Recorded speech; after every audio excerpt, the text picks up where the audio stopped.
Good evening everybody. शुभ सायंकाळ. बृहन्मुंबई महानगरपालिका माध्यमिक शिक्षण विभाग शाळा बंद शिक्षण सुरू. आज आपण या ठिकाणी सराव परीक्षा 4थी आणि शंका समाधान इंग्रजी विषयाचा आपण आज आणि विशेष मार्गदर्शन पाहणार आहोत. यासाठी श्री नागेश पाटील सर, तुळशीतपाडा मनपा मराठी माध्यमिक शाळा, सैदाबी पठाण मॅडम आणि हेमश्री महाले मॅडम या ठिकाणी आज आपल्याला विशेष मार्गदर्शन करणार आहेत.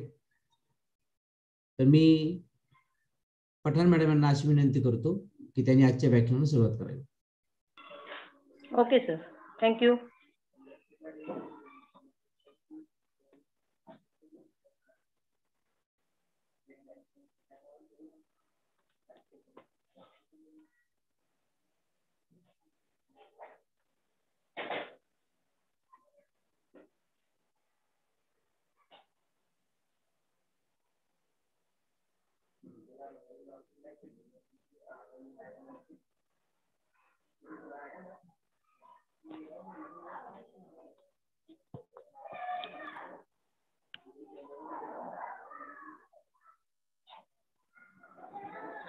स्क्रीन दिसते sir?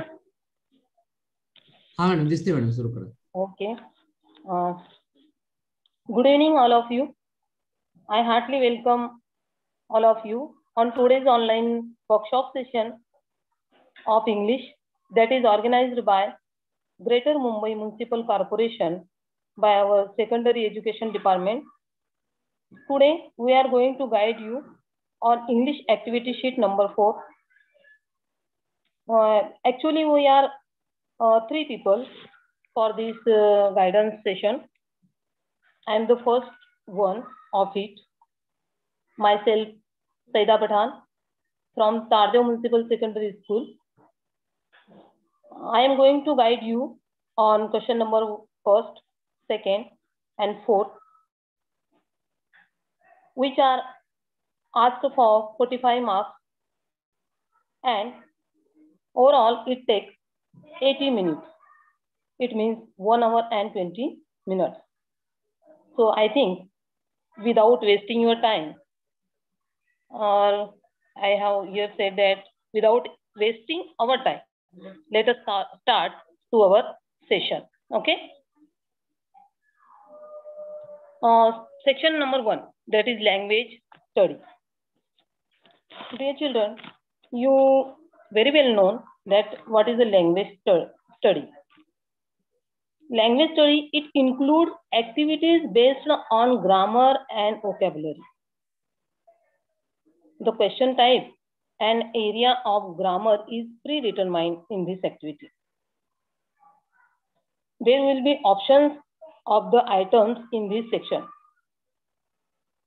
It means in question number 1A, there are 4 questions are to be attempted out of 6, and in question number 1B, there are 2 questions are to be attempted out of 4. विद्यार्थी मित्रांनो, language study म्हणजे हा जो भाग आहे section 1, भाषा अभ्यास ज्याला आपण मराठीत म्हणतो, हा प्रश्न प्रकार एकंदरीत व्याकरणावर आधारित आहे. परंतु या ठिकाणी ज्या कृत्या तुम्हाला विचारल्या जातात त्या व्याकरणावर जरी आधारित असल्या आणि व्होकॅब्युलरी म्हणजे शब्द यांच्यावर आधारित असतात, परंतु याच्यातलं जे ग्रामर आहे ते आपलं जे ग्रामर आहे सीन आणि अनसीन पॅसेजचं त्याच्यापेक्षा वेगळं असतं. इथे या ठिकाणी तुम्हाला ऑप्शन्स भेटतात. क्वेश्चन नंबर 1 मध्ये ए मध्ये तुम्हाला 6 पैकी 4 कृत्या कुठल्या तरी करायच्या असतात, आणि क्वेश्चन नंबर 1B मध्ये एकूण 4 कृत्यापैकी तुम्हाला 2 सोडवायच्या असतात. म्हणजे एकंदरीत हा लँग्वेज स्टडीचा जो भाग आहे तो आपल्याला 10 मार्कासाठी विचारला जातो, आणि याच्यासाठी क्वेश्चन नंबर 1A साठी तुम्हाला 12 मिनिटाचा कालावधी आहे, तसंच क्वेश्चन नंबर 1B याच्यासाठी तुम्हाला 3 मिनिटाचा कालावधी आहे. म्हणजे या संपूर्ण प्रश्नासाठी तुम्हाला तुमच्याकडे 15 मिनिटं आहेत आणि एकूण 10 मार्कासाठी हा प्रश्न विचारला जाणार. No doubt there are grammar in this section, but the activities in this area are different from the activities in A4 and A5 of textual and non textual passage. मी आधीच सांगितलं तुम्हाला की याच्यातलं जे काही ग्रामर आहे ते ग्रामर पूर्णपणे वेगळं आहे. जे आपल्याला सीन आणि अनसीन पॅसेज मध्ये ऍक्टिव्हिटी क्रमांक A4 आणि A5 जे असते ग्रामर, त्याच्यापेक्षा हे ग्रामर फार वेगळं असतं. So let us start. Here look at this activity sheet. This is the section 1, language study, which is asked for 10 marks. Question number 1, that is do as directed. Attempt any 4, ask for 8 marks. बघा 8 मार्कासाठी विचारला जाणारा हा प्रश्न आहे. प्रश्न पहिला A, do as directed म्हणजे दर्शवल्याप्रमाणे करा. Dear student, to understand the question, you should have to read the sentences and the instructions again and again. No doubt, you doesn't understand English word to word, but to attain the answer, you should have to read the sentence and the instructions again and again. बघा विद्यार्थी मित्रांनो, आपल्याला माहिती आहे आपण मराठी मीडियमची मुलं आहोत. काही वेळेला आपल्याला लक्षात येत नाही की प्रश्न काय विचारलेला आहे, परंतु तरी सुद्धा आपण काय करायचं आहे की दिलेली जी सूचना आहे आणि वाक्य आहे ते पुन्हा पुन्हा वाचण्याचा प्रयत्न करायचा.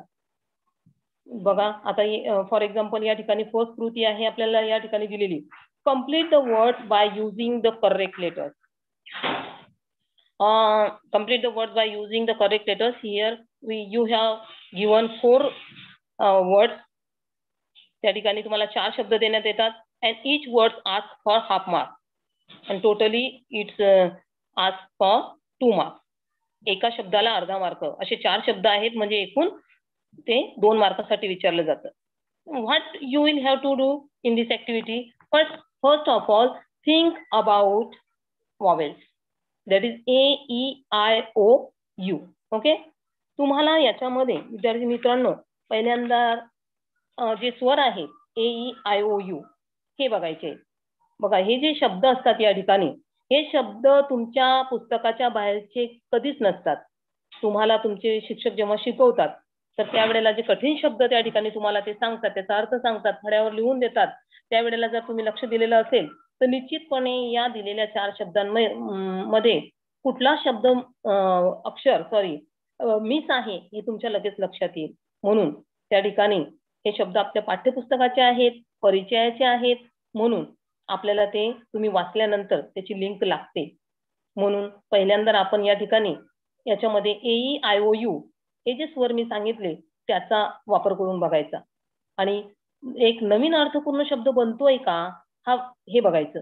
आणि जर नाही बनत असेल स्वर टाकून तर मग त्या ठिकाणी तुम्ही कॉन्सोनंट म्हणजे व्यंजन किंवा इतर जे शब्द आहेत AEIOU च्या व्यतिरिक्तचे अक्षर अल्फाबेट्स आहेत त्यांचा वापर तुम्हाला यामध्ये करायचा आहे. बघा परंतु बघा मी काय सांगितलं, read the given sentence again and again or instruction. तुम्हाला जे काही दिलेलं आहे ना ते पुन्हा पुन्हा वाचा. जे उदाहरणार्थ पहिला शब्द जर तुम्ही वाचायला गेला तर त्या ठिकाणी ट्रॅव्हल आणि मग ल मिस आहे समथिंग, पण ट्रॅव्हल वाचल्यानंतर अरे हे ट्रॅव्हल होतं हे आपल्या लक्षात येतं आणि त्याचं योग्य आपल्याला स्पेलिंग माहित असेल तर आपल्याला कळतं की it became another meaningful word that is travel, TRAVEL. Okay, the second one is HO-R और. बघा असं जरी वाचलं ना तुम्ही तरी तुमच्या लक्षात येईल अरे अवर होतोय बरं का, हा और म्हणतो आपण याला, म्हणजे HOU डॅशच्या ठिकाणी यू आला, आर और. Then next one is GL-OM. आता याला वाचताना त्या ठिकाणी तुम्ही वाचत असताना तुमच्या त्या ठिकाणी लक्षात येईल की कुठला शब्द कुठला अक्षर त्या ठिकाणी आपण टाकून त्याला अर्थपूर्ण बनवू शकतो. Just a minute. तर सॉरी बघा या ठिकाणी तुम्ही वाचायला गेला तर ग्ल झाला तो शब्द प्रोनाउन्सिएशन नुसार आणि पुढे OM आहे मग ग्लम म्हणताना ग्लूम बनतोय हे त्या ठिकाणी आपल्या लक्षात येतं. म्हणून it become GLOOM gloom. And the last one is HE-RT. आणि हा शब्द जरी वाचायला गेला तुम्ही थोडं ज्याला प्रोनाउन्सिएशन नुसार आपण वाचत असतो तर आपल्याला त्या ठिकाणी तो शब्द ह र ट असं आपण जर शब्द म्हणजे अक्षर असं च्या प्रोनाउन्सिएशन नुसार जर गेलो तर आपण त्या ठिकाणी तसं त्याला वाचू शकतो. ओके, तर इट्स बिकम हार्ट सॉरी, तर HEART, तर हार्ट असा तो शब्द तयार होतो. म्हणजे पहिल्यांदा आपल्याला याच्यामध्ये वॉवेलचा वापर करून बघायचा आहे आणि जर झालंच नाही अर्थपूर्ण शब्द तयार तर मग आपण कॉन्सोनंटकडे वळायचं आहे. बघा, this is a very simple factual activity. ही जी ऍक्टिव्हिटी आहे ही फार सोपी आहे, ती काही जास्त कठीण नाहीये. तुम्ही थोडासा जर त्रास दिला, आपल्या बुद्धीला चालना दिली, म्हणजे बुद्धीला त्रास दिला, तर निश्चितपणे आपल्याला याचं उत्तर नेमकं आपल्याला सापडतं. Okay, the next one, put the words in alphabetical order. बघा, alphabetical, what is alphabetical order? आपल्याला अल्फाबेट माहित आहेत. आपण ए पासून ABCD आणि Z पर्यंत म्हणतो, यालाच अल्फाबेटिकल ऑर्डर म्हणतात. हे आपल्याला काही नवीन नाहीये. तर बघा, या ठिकाणी आपल्याला you have to given a 2 set of 4 words. त्या ठिकाणी 2 सेट दिले जातात आणि प्रत्येक सेटमध्ये इच सेट कंटेन्स 4 वर्ड्स. एका संचामध्ये तुम्हाला 4 शब्द असतात. But first one is starting from a different letter and the another set start from the same letter. बघा, त्याच्यामध्ये जे 2 सेट दिले जातात त्यातील पहिला जो सेट असतो तो सेट वेगवेगळ्या अक्षराने सुरू झालेला असतो किंवा वेगवेगळ्या अल्फाबेटने सुरू झालेला असतो आणि दुसरा जो सेट असतो तो सारख्याच अल्फाबेटने सुरू झालेला असतो. बघा, फर्स्ट वन आपण बघू काय करायचं असतं आपल्याला याच्यामध्ये. बघा, पहिला शब्द याच्यामध्ये जर आपण बघितला तर पहिल्या याच्यामध्ये DOUBT, doubt, then smart, then cuddle and then splice. Okay, आता याच्यामध्ये काय करायचं असतं आपल्याला, अल्फाबेटिकल ऑर्डर लावायची. इट मीन्स काय करायचं तर त्या ठिकाणी पहिला जो अक्षर असतो आपल्याला प्रत्येक शब्दाचा पहिला अक्षर आपल्याला लक्ष द्यायचं असतं त्याच्याकडे. बघा, पहिल्या अक्षराचा पहिला शब्द काय आहे, D, then S, then C and then S. You should have to take a pencil in your hand and just underline on your question paper. तुमच्यासाठी म्हणजे आपल्याला समजायला पाहिजे म्हणून त्या ठिकाणी आपण हातामध्ये पेन्सिल घेऊन जरी अंडरलाईन केलं तर आपल्याला लक्षात येईल की D, S आणि C and S. आता काय करायचं आहे, आपल्याला याची अल्फाबेटिकल ऑर्डर लावायची आहे. याच्यामध्ये एक अक्षर D ने सुरू होतो, दुसरे 2 शब्द त्या ठिकाणी S ने सुरू होत आहेत आणि एक C ने सुरू होतो. आता ABCD म्हणायला गेलो तर C आधी येतो या 4 अक्षरांमध्ये, म्हणून जो कडल शब्द आहे तो आपण पहिल्यांदा घेणार आहोत, कडल. देन C नंतर आपला D येतो आणि D वरून डाऊट आहे बघा त्या ठिकाणी आलेला, म्हणून second word is a doubt. Then there are 2 words which start from the same letter. 2 शब्द असे आहेत की ते सारख्याच अक्षराने सुरू झालेले आहेत आणि that is smart and splice. आता स्मार्ट आणि स्प्लाइस पैकी कोणता पहिल्यांदा येणार, तर जे अक्षर सारखे आहेत ते सोडून आपल्याला दुसरं अक्षर त्याला अंडरलाईन करू शकतो आपण किंवा त्या अक्षरांकडे लक्ष द्यायचंय. यस आपल्याला सोडून इकडे M आहे तिकडे P आहे. आता M पहिल्यांदा येतो का P पहिल्यांदा येतो, तर जर आपण ABCD म्हणायला गेलो तर त्या ठिकाणी M पहिल्यांदा येतो, म्हणून त्या ठिकाणी cuddle, doubt, smart and splice. This is the answer of first set. Okay, the next आता आपण look at the next set. Okay, we start from the same letter. आता ते जे सारख्या अक्षराने सुरू झालेले आहेत त्या दुसऱ्याच संचाकडे आपण बघणार आहोत. बघा, first word is persuaded, pressed, placate, then point. बघा, हे 4 अक्षर आहेत, 4 शब्द आहेत आणि त्यांची सुरुवात सारख्याच अक्षराने झालेली आहे, म्हणजे P अँड P. ओके, मग आता आपलं सारख्या अक्षराने सुरू झालेलं आहे म्हणून आपण काय करणार आहोत, तर आपण दुसऱ्या अक्षराकडे बघणार आहोत. तर पहिल्या वर्ड मध्ये E मिळाला आपल्याला, then R, then L and then O. Pencil हातामध्ये घेऊन जर तुम्ही अंडरलाईन केलं तर ERL अँड O. आता काय येणार आहे बरं पहिलं, तर त्या ठिकाणी persuaded is the first one, second one is a placate, third one is a point and fourth one is a pressed. बघा, खूप सोपं आहे. आपण ABCD शिकलेलो आहोत, अल्फाबेटिकल ऑर्डर आपल्याला माहित आहे की बाबा A नंतर B येतं आणि B नंतर C येतो. This is very clear. So this is very simple activity आणि if you try then you have to get out of marks in this activity, no doubt. Okay, the third activity, that is punctuate the following. बघा, punctuate the following ही जी activity आहे ही it is little bit difficult from other two activities, first and second activities. This third activity is little bit difficult. थोडीशी ती कठीण आहे, जास्त कठीण नाहीये. But if you try the basic rules or you follow the basic rules of punctuation, then you should have to get not two but one. Or if you follow all the rules for punctuations, then you have get out of marks in this activity. Okay, so punctuate the following. What is the punctuation? Punctuate the following means विराम चिन्हांचा वापर करा, असं आपण याला मराठीत म्हणू शकतो या ठिकाणी. तर त्या ठिकाणी विरामचिन्ह म्हणजे काय, काय असतं विरामचिन्ह त्या ठिकाणी? तर विरामचिन्ह जे आहे, तर विरामचिन्हामध्ये जर आपण बघितलं तर त्या ठिकाणी विरामचिन्हामध्ये आपल्याला एक साधं कॅपिटलायझेशन आपण ज्याला म्हणू. फर्स्ट ऑफ ऑल जर आपण कॅपिटल वगैरे बनवत असतो तर आपल्याला माहित आहे की वाक्याचं पहिलं अक्षर is a capital letter. Okay, माहिती आहे की नाही आपल्याला? मग त्या ठिकाणी जेव्हा पंक्च्युएट द फॉलोइंग तुम्ही करणार तर there are use of quotation marks, there are use of commas, there are use of apostrophe, capitalisation, full stop, question mark, exclamation mark etcetera. बघा छोट्या छोट्या गोष्टी आहेत. या गोष्टी जर आपण या ठिकाणी या ऍक्टिव्हिटीसाठी लक्षात ठेवल्या की अरे आपण आधीपासूनच म्हणत आलेलो आहे की वाक्याची सुरुवात ही कॅपिटल अक्षराने होते, म्हणून पहिलं अक्षर कॅपिटल पाहिजे. जरी तुम्हाला आहे ना, you have to given a two plain sentences. There is nothing any punctuation marks in it, and you should have to use the punctuation marks and make it right to attain 2 marks. बघा 2 मार्कासाठी जेव्हा तुम्ही प्रयत्न करणार तर तुम्हाला जे काही 2 plain वाक्य दिलेले आहेत त्या वाक्यांमध्ये तुम्हाला विरामचिन्हांचा वापर करून योग्य उत्तर लिहायचं असतं.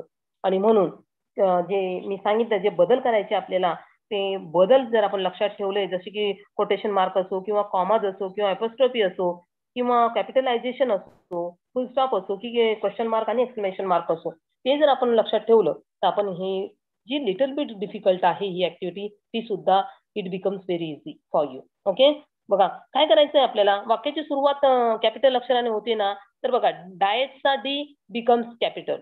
Okay, and then diet and one thing I want to say share with you here that if you read the sentence in proper tone, then you have get whether the sentence is question or it is a order or it is a exclamatory sentence etc. Okay, जर तुम्ही बघा योग्य tone मध्ये वाक्य वाचलं तर निश्चितपणे तुम्हाला ते वाक्य प्रश्नार्थी आहे का ते उद्गारार्थी आहे हे तुमच्या लक्षात येतं.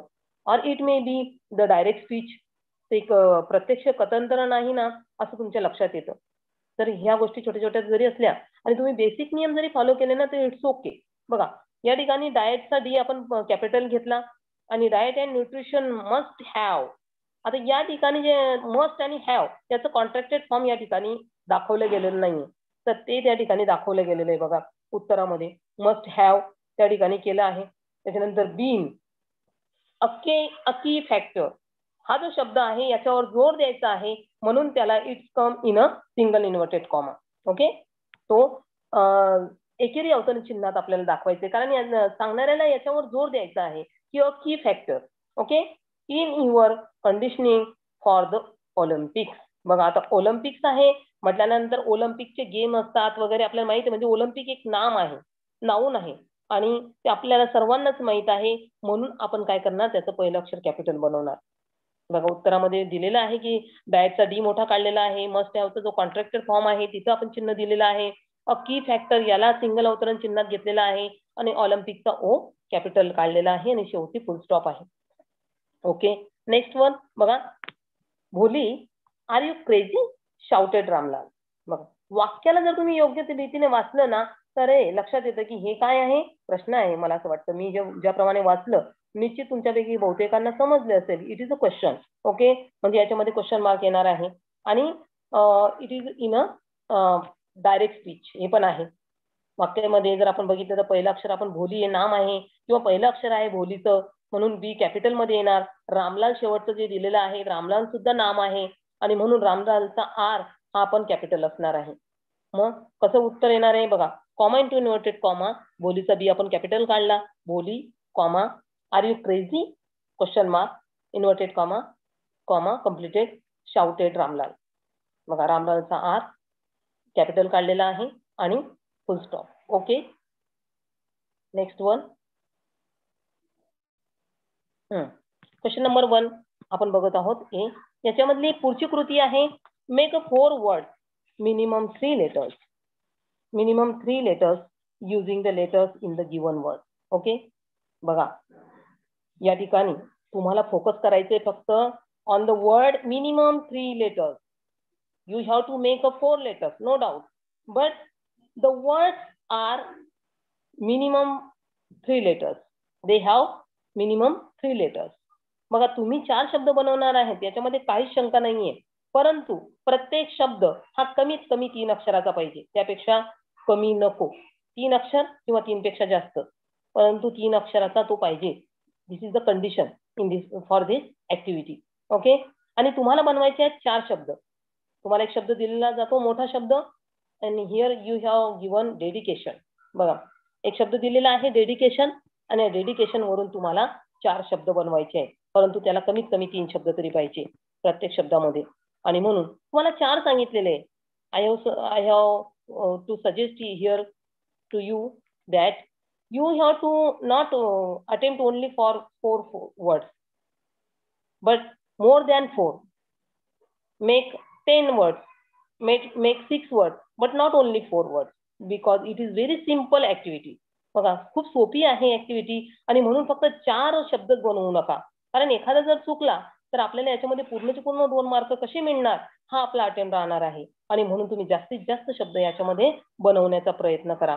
आणि या ठिकाणी काही वेळेला रायमिंग वर्ड जर तुम्ही म्हणजे लक्ष दिलं तर निश्चितपणे ते आपल्याला लक्षात येतं. बघा या ठिकाणी मी काही शब्द तुम्हाला बनवून दाखवलेले. या ठिकाणी बघा diet, cat, did, dad, tat, teat, ten, net, काही शब्द तिथंच असताना बघा त्याच्यामध्ये स्पेलिंग इकडे तिकडे केले ना तर आपल्याला लगेच लक्षात. बघा जसं 10 मध्येच इकडे तिकडे केलं तर नेट पण बनतो. कॅनचा रायमिंग वर्ड टॅन आहे. बघा कॅन, टॅन, म्हणजे रायमिंग वर्ड किंवा जो शब्द बनवतोय त्याच्यामध्ये फेरफार करून होतोय का, थोडंसं असं डोकं लावून त्या ठिकाणी आपण हे शब्द बनवू शकतो, आणि 2 मार्क पूर्णचे पूर्ण आपण या ठिकाणी मिळवू शकतो. Okay, done. Next activity, that is activity number 5. Write 4 related word adjective for the following noun. बघा आता या ठिकाणी तुम्हाला रिलेटेड वर्ड दिलेला आहे, आणि रिलेटेड वर्ड जो आहे तो या ठिकाणी तुम्हाला ऍक्च्युअली प्रश्नपत्रिकेमध्ये दिलेला नव्हता, परंतु सांगितलंय क्लिअर वरती प्रश्नामध्ये की ऍडजेक्टिव्ह आहे. तर फॉर एक्झाम्पल आपण ब्युटिफुल मी समजा एक दिलेला वर्ड समजून घेऊ. Flower is a noun and beautiful is a adjective. When you ask a question to noun with how, then you get a adjective. Okay, आपण जेव्हा नामाला हाऊने प्रश्न करतो तर आपल्याला जे उत्तर मिळतं ते विशेषण असतं. आपल्याला माहिती आहे म्हणजे flower, how is a flower, फुल कसं आहे, it is beautiful, then it is bright, it is tiny, it is wild, और इट इज बिग. ओके, म्हणजे या ठिकाणी फक्त तुम्हाला लक्ष द्यायचं आहे ते प्रश्नाकडे. Read again and again the instruction you have to given. बघा जी इन्स्ट्रक्शन तुम्हाला या ठिकाणी दिलेली आहे की write the related word adjective, म्हणजे या गोष्टीकडे तुम्हाला विशेष लक्ष द्यायचं आहे की तुम्हाला जी वेब ही बनवायची आहे किंवा जे रिलेटेड वर्ड तुम्हाला लिहायचे आहेत ते नामासाठी तुम्हाला विशेषणच द्यावे लागतील.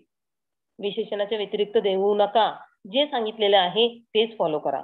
म्हणजे नामाला बघा हाऊने प्रश्न करून फुल कसं आहे तर ते मोठं आहे, छोटं आहे, सुंदर आहे की नाही, तर फ्रेश आहे आपण हे पण म्हणू शकतो. बरेच गोष्टी या ठिकाणी, किंवा तुम्ही या ठिकाणी याला विरुद्धार्थी शब्द पण वापरू शकतात. The flower is big, the flower is small, it means big and tiny is a opposite word. याच्यामध्ये तुम्ही अपोजिट वर्ड्स वापरू शकता. किंवा the flower is pink, pink also adjective. म्हणजे या ठिकाणी तुम्ही विरुद्धार्थी शब्द वापरून जे विशेषण आहेत ते तुम्ही हे कम्प्लीट करू शकता. फक्त जो प्रश्नामध्ये दिलेला आहे ना की it is right the related words for it may be adjective, it may be adverb, it may be verb, और इट मे बी नाउन, हे असू शकतात. बघा त्याच्यासाठी. म्हणून आपल्याला फक्त प्रश्न व्यवस्थित वाचायचा आहे आणि मला काय लिहायचं आहे हे स्वतःला त्या ठिकाणी कन्फर्म करूनच याचं उत्तर तुम्ही फॉलो करायचंय. ओके. आणि मग अशा प्रकारे तुम्हाला 2 मार्क याच्यामध्ये मिळू शकतात. बघा activity number 6, that is the last activity from question number 1A and that is complete the word chain of adjectives. बघा या ठिकाणी तुम्हाला ऍडजेक्टिव्हची त्या ठिकाणी ऍडजेक्टिव्ह चुकून झाला आहे, ही वर्ड चेन आहे नाऊनची, ती त्या ठिकाणी नाऊनची चेन तुम्हाला या ठिकाणी कंप्लीट करायची आहे. Start with the last letter of the previous word. बघा it is like Antakshari. You guys like Antakshari very much, I know. बघा अंताक्षरी आपल्याला सगळ्यांना आवडते आणि म्हणून आपण काय करतो अंताक्षरीमध्ये, one person sing a song and the song ends, which words, which letters, the another person start another song from that word, and in this way the chain may going on. अशा प्रकारे ती chain चालतच राहते. मग आपल्यालाही तेच करायचंय, आपल्याला पण अंताक्षरी खेळायची आहे, परंतु ती the antakshari of word, but not only a word. It is a antakshari of adjective, it is antakshari of noun, or it may be the antakshari of verb, or it may be the antakshari of adverb also. बघा त्या ठिकाणी ती जी अंताक्षरी आहे ती नामाची असू शकते, क्रियापदाची असू शकते, त्याच्यानंतर ती विशेषणाची असू शकते किंवा क्रिया विशेषणाची असू शकते. फक्त जे तुम्हाला प्रश्नामध्ये दिलेलं आहे ते व्यवस्थित वाचायचंय की या ठिकाणी आपल्याला तुम्ही जी ऍक्टिव्हिटी आता उद्या फेस करणार आहात त्याच्यामध्ये निश्चित तुम्हाला बघा complete the following word chain of nouns म्हटलेलं आहे. म्हणजे ती नामाची वर्ड चेन आहे आणि you have to many nouns around you. तुमच्या आजूबाजूला बरेचसे नामं आहेत किंवा एक सोपं या ठिकाणी तुम्हाला क्लू द्यायचा असेल तर when you are in 5th class you have learned ABCD. आपण मराठी मीडियमची मुलं आहोत, आपल्याला 5वी मध्ये ABCD आपण शिकायला घेतो. आजकाल म्हणजे लहान वर्गात पण घेतात, परंतु तेव्हा आपल्याला शिकवताना ABCD काय शिकवली जाते? A for apple, B for ball, C for cat. All these are nouns and nothing else. बघा हे सर्व काय आहेत? नाम आहेत. Apple, ball, cat, dog, A for apple, B for ball, हे आपण जे म्हणतोय ऑल इज नाउन. मग या ठिकाणी नाउन्स आपल्याला यातले जे आपल्याला सोपे सोपे आहेत, जे आपल्याशी फॅमिलियर आहेत, you should have to follow those nouns only. म्हणजे स्पेलिंग पण चुकणार नाही आणि you have to get out of marks in this activity. Here I have given answer for you. बघा आपल्याला दिलेला शब्द जो आहे होम आहे आणि आपल्याला सुरू करायचं ई पासून. बघा ई पासून मी केलेला आहे elephant, elephant end at T, and so the next word start from T, that is table.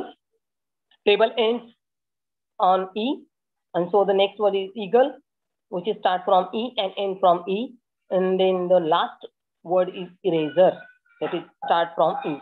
अशा प्रकारे ही वर्ड चेन आहे, परंतु ती वर्ड चेन पर्टिक्युलर आहे.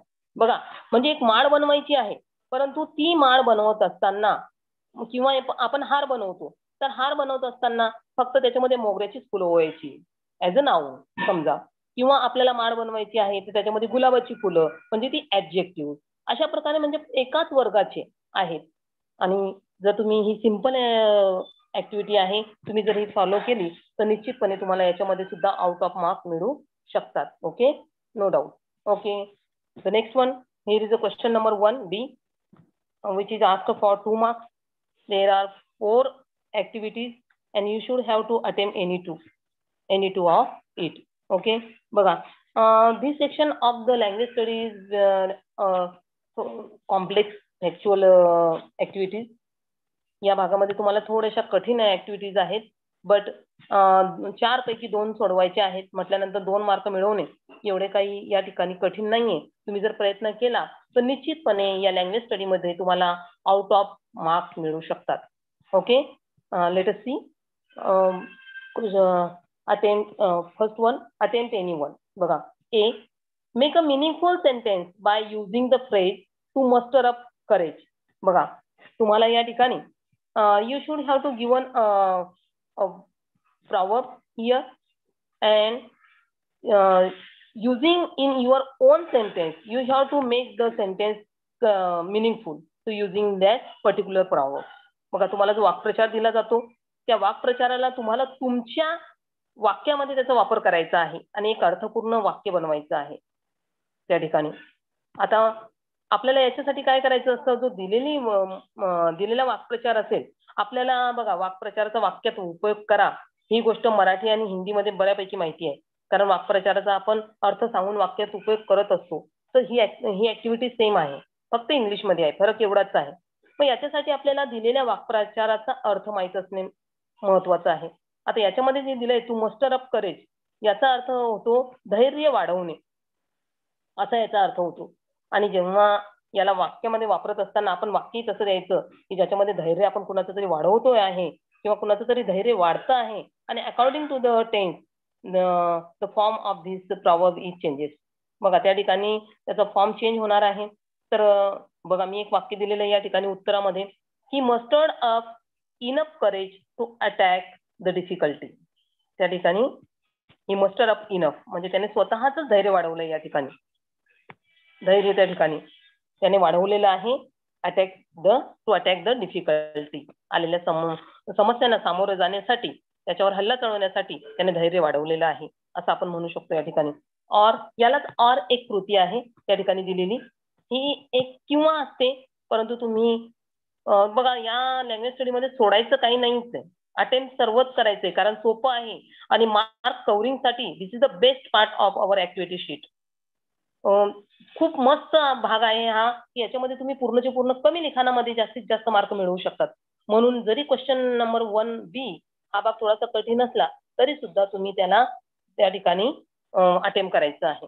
बघा याच्यातला और जो आहे तो आहे add a clause to expand the sentence meaningfully. बघा याच्यामध्ये काय असतं की एक अर्धवट वाक्य दिलं जातं and you have to completed it by using a clause. बघा या ठिकाणी तुम्हाला क्लॉज लावायचा असतो दिलेल्या वाक्याला, एक अपूर्ण त्या ठिकाणी वाक्य दिलं जातं आणि त्याला क्लॉज जोडून तुम्ही त्याला कम्प्लीट करायचं असतं. तर ते याच्यामध्ये आता ऍडजेक्टिव्ह क्लॉज किंवा नाउन क्लॉज किंवा ऍडव्हर्बियल क्लॉज हे त्या ठिकाणी तुम्ही वापरायचं असतो. बघा या ठिकाणी मी त्या उत्तर दिलेलं आहे, the hill stood majestically even in stormy weather. आता या ठिकाणी अशा प्रकारे तुम्ही त्या वाक्याला त्या ठिकाणी हे वाक्य सो दॅटने, वाटने, विचने, वेअरने, वाईलने, बिकॉजने, अँडने जोडून त्या ठिकाणी तुम्ही हे वाक्य कम्प्लीट करू शकतात. Okay, the next one, the second activity from the question 1B मधली अटेम्प्ट एनी वन. येथे सुद्धा तुम्हाला 2 दिले जातात आणि त्यापैकी तुम्हाला एक करायची असते. This is a very simple activity I said here to you. या ठिकाणी ह्या दोन्हीच्या कृत्या आहेत, ह्या दोन्ही सोप्या आहेत आणि तुम्हाला याच्यामध्ये त्या ठिकाणी पैकीचे पैकी मार्क मिळू शकतात. बघा याच्यामधली जी आहे first one is add a prefix or suffix to make new word, asking for 1 mark. एका मार्काला तुम्हाला ती विचारली गेलेली आहे आणि 2 शब्द त्या ठिकाणी you have to given 2 words and adding some words before that particular word and make a new word or adding some letters after that meaningful words and making another meaningful word. म्हणजे काय करायचं आहे की दिलेले शब्द आहेत त्याला prefix म्हणजे काही शब्द आधी लावून नवीन शब्द तयार करायचा अर्थपूर्ण, किंवा सफिक्स म्हणजे दिलेल्या शब्दाच्या नंतर काही शब्द लावून नवीन अर्थपूर्ण शब्द बनवायचा आहे. असं काही कंडिशन नाहीये की तुम्ही त्याला प्रिफिक्सच करा किंवा सफिक्सच करा, तुम्ही काहीही करू शकतात. क्रिएटिव्ह बघा या ठिकाणी क्रिएट वरून क्रिएटिव्ह केलेलं आहे मी आणि सेन्स वरून सेन्सिबल या ठिकाणी. म्हणजे या ठिकाणी फक्त एवढा बदल करून आपल्याला याच्यामध्ये 1 मार्क हा मिळून जातो. आणि दुसरी कृती जी आहे ती और आहे किंवा आहे, तुम्ही वरची सोडवा किंवा ही सोडवा, परंतु दोन्ही अटेम्प्ट करा. एक आपल्याला याला जास्त वेळ लागत नाही, फक्त लँग्वेज स्टडीचा हा जो भाग आहे तो 15 मिनिटं आपल्याला याच्यासाठी पुरेसे होतात आणि म्हणून सर्व प्रश्न अटेम्प्ट करायचे. आणि last activity from language study this section is make a meaningful sentence by using any one of the following words, asking for 1 mark. Create and sense. बघा वरचे जे वरील कृतीमधील जे 2 शब्द तुम्हाला दिलेले आहेत क्रिएट आणि सेन्स, तेच शब्द खाली घेतलेले आहे आणि सांगितलेलं आहे की दोघांपैकी कुठलाही एक शब्द घ्यायचा आहे आणि तुम्हाला त्याच्यावरून एक तुमच्या वाक्यामध्ये ते वापरून त्याला अर्थपूर्ण वाक्य बनवायचं आहे. म्हणजे शब्द दिला आहे, शब्दापासून वाक्य बनवायचं आहे. थोडक्यात आपण मराठीमध्ये ही कृती करतो तर आपल्याला तेच करायचं आहे, किंवा हिंदीमध्ये करतो आपल्याला माहिती आहे की क्रियाचा वापर करून आपण वाक्य बनवत असतो. तर तसाच हा आहे की एक शब्द आहे, त्या शब्दाला तुमच्या स्वतःच्या वाक्यामध्ये वापर करायचा आहे त्याचा. बघा या ठिकाणी मी बनवलेले बघा क्रिएट वरून पण आणि सेन्स वरून पण. You create a best plot for your story or she has a good sense of humour. या ठिकाणी बघा आणि अशा प्रकारे हा जो पार्ट 1 होता, that is the section 1 language study is completed here. बघा हा भाग जो आहे जो 10 मार्कासाठी विचारला जातो आणि ज्याच्यासाठी आपल्याला क्वेश्चन नंबर 1A साठी 12 मिनिटं आहेत आपल्याजवळ तुमच्याजवळ आणि क्वेश्चन नंबर 1B साठी 3 मिनिटं, असे 15 मिनिटं पूर्णपणे तुमच्याकडे या प्रश्नासाठी आहेत. Okay, now the next part which I have to going to guide you is section number 2, that is the textual passage. बघा हा सेक्शन नंबर 2 आहे आणि सेक्शन नंबर 2 जो आहे तो आपल्याला माहिती आहे that is a textual passage. इथं टेक्स्च्युअल पॅसेज आहे आणि question number section number 2 and 4 is a same in because they same in question and the pattern. I will say here to you too. बघा या ठिकाणी question number जो 2 आहे किंवा चौथा आहे हा सारखाच आहे पॅटर्न मध्ये. The difference is only that the section number 2 is a textual passage, it means a seen passage, and section number 4 is a untextual passage, that is unseen passage.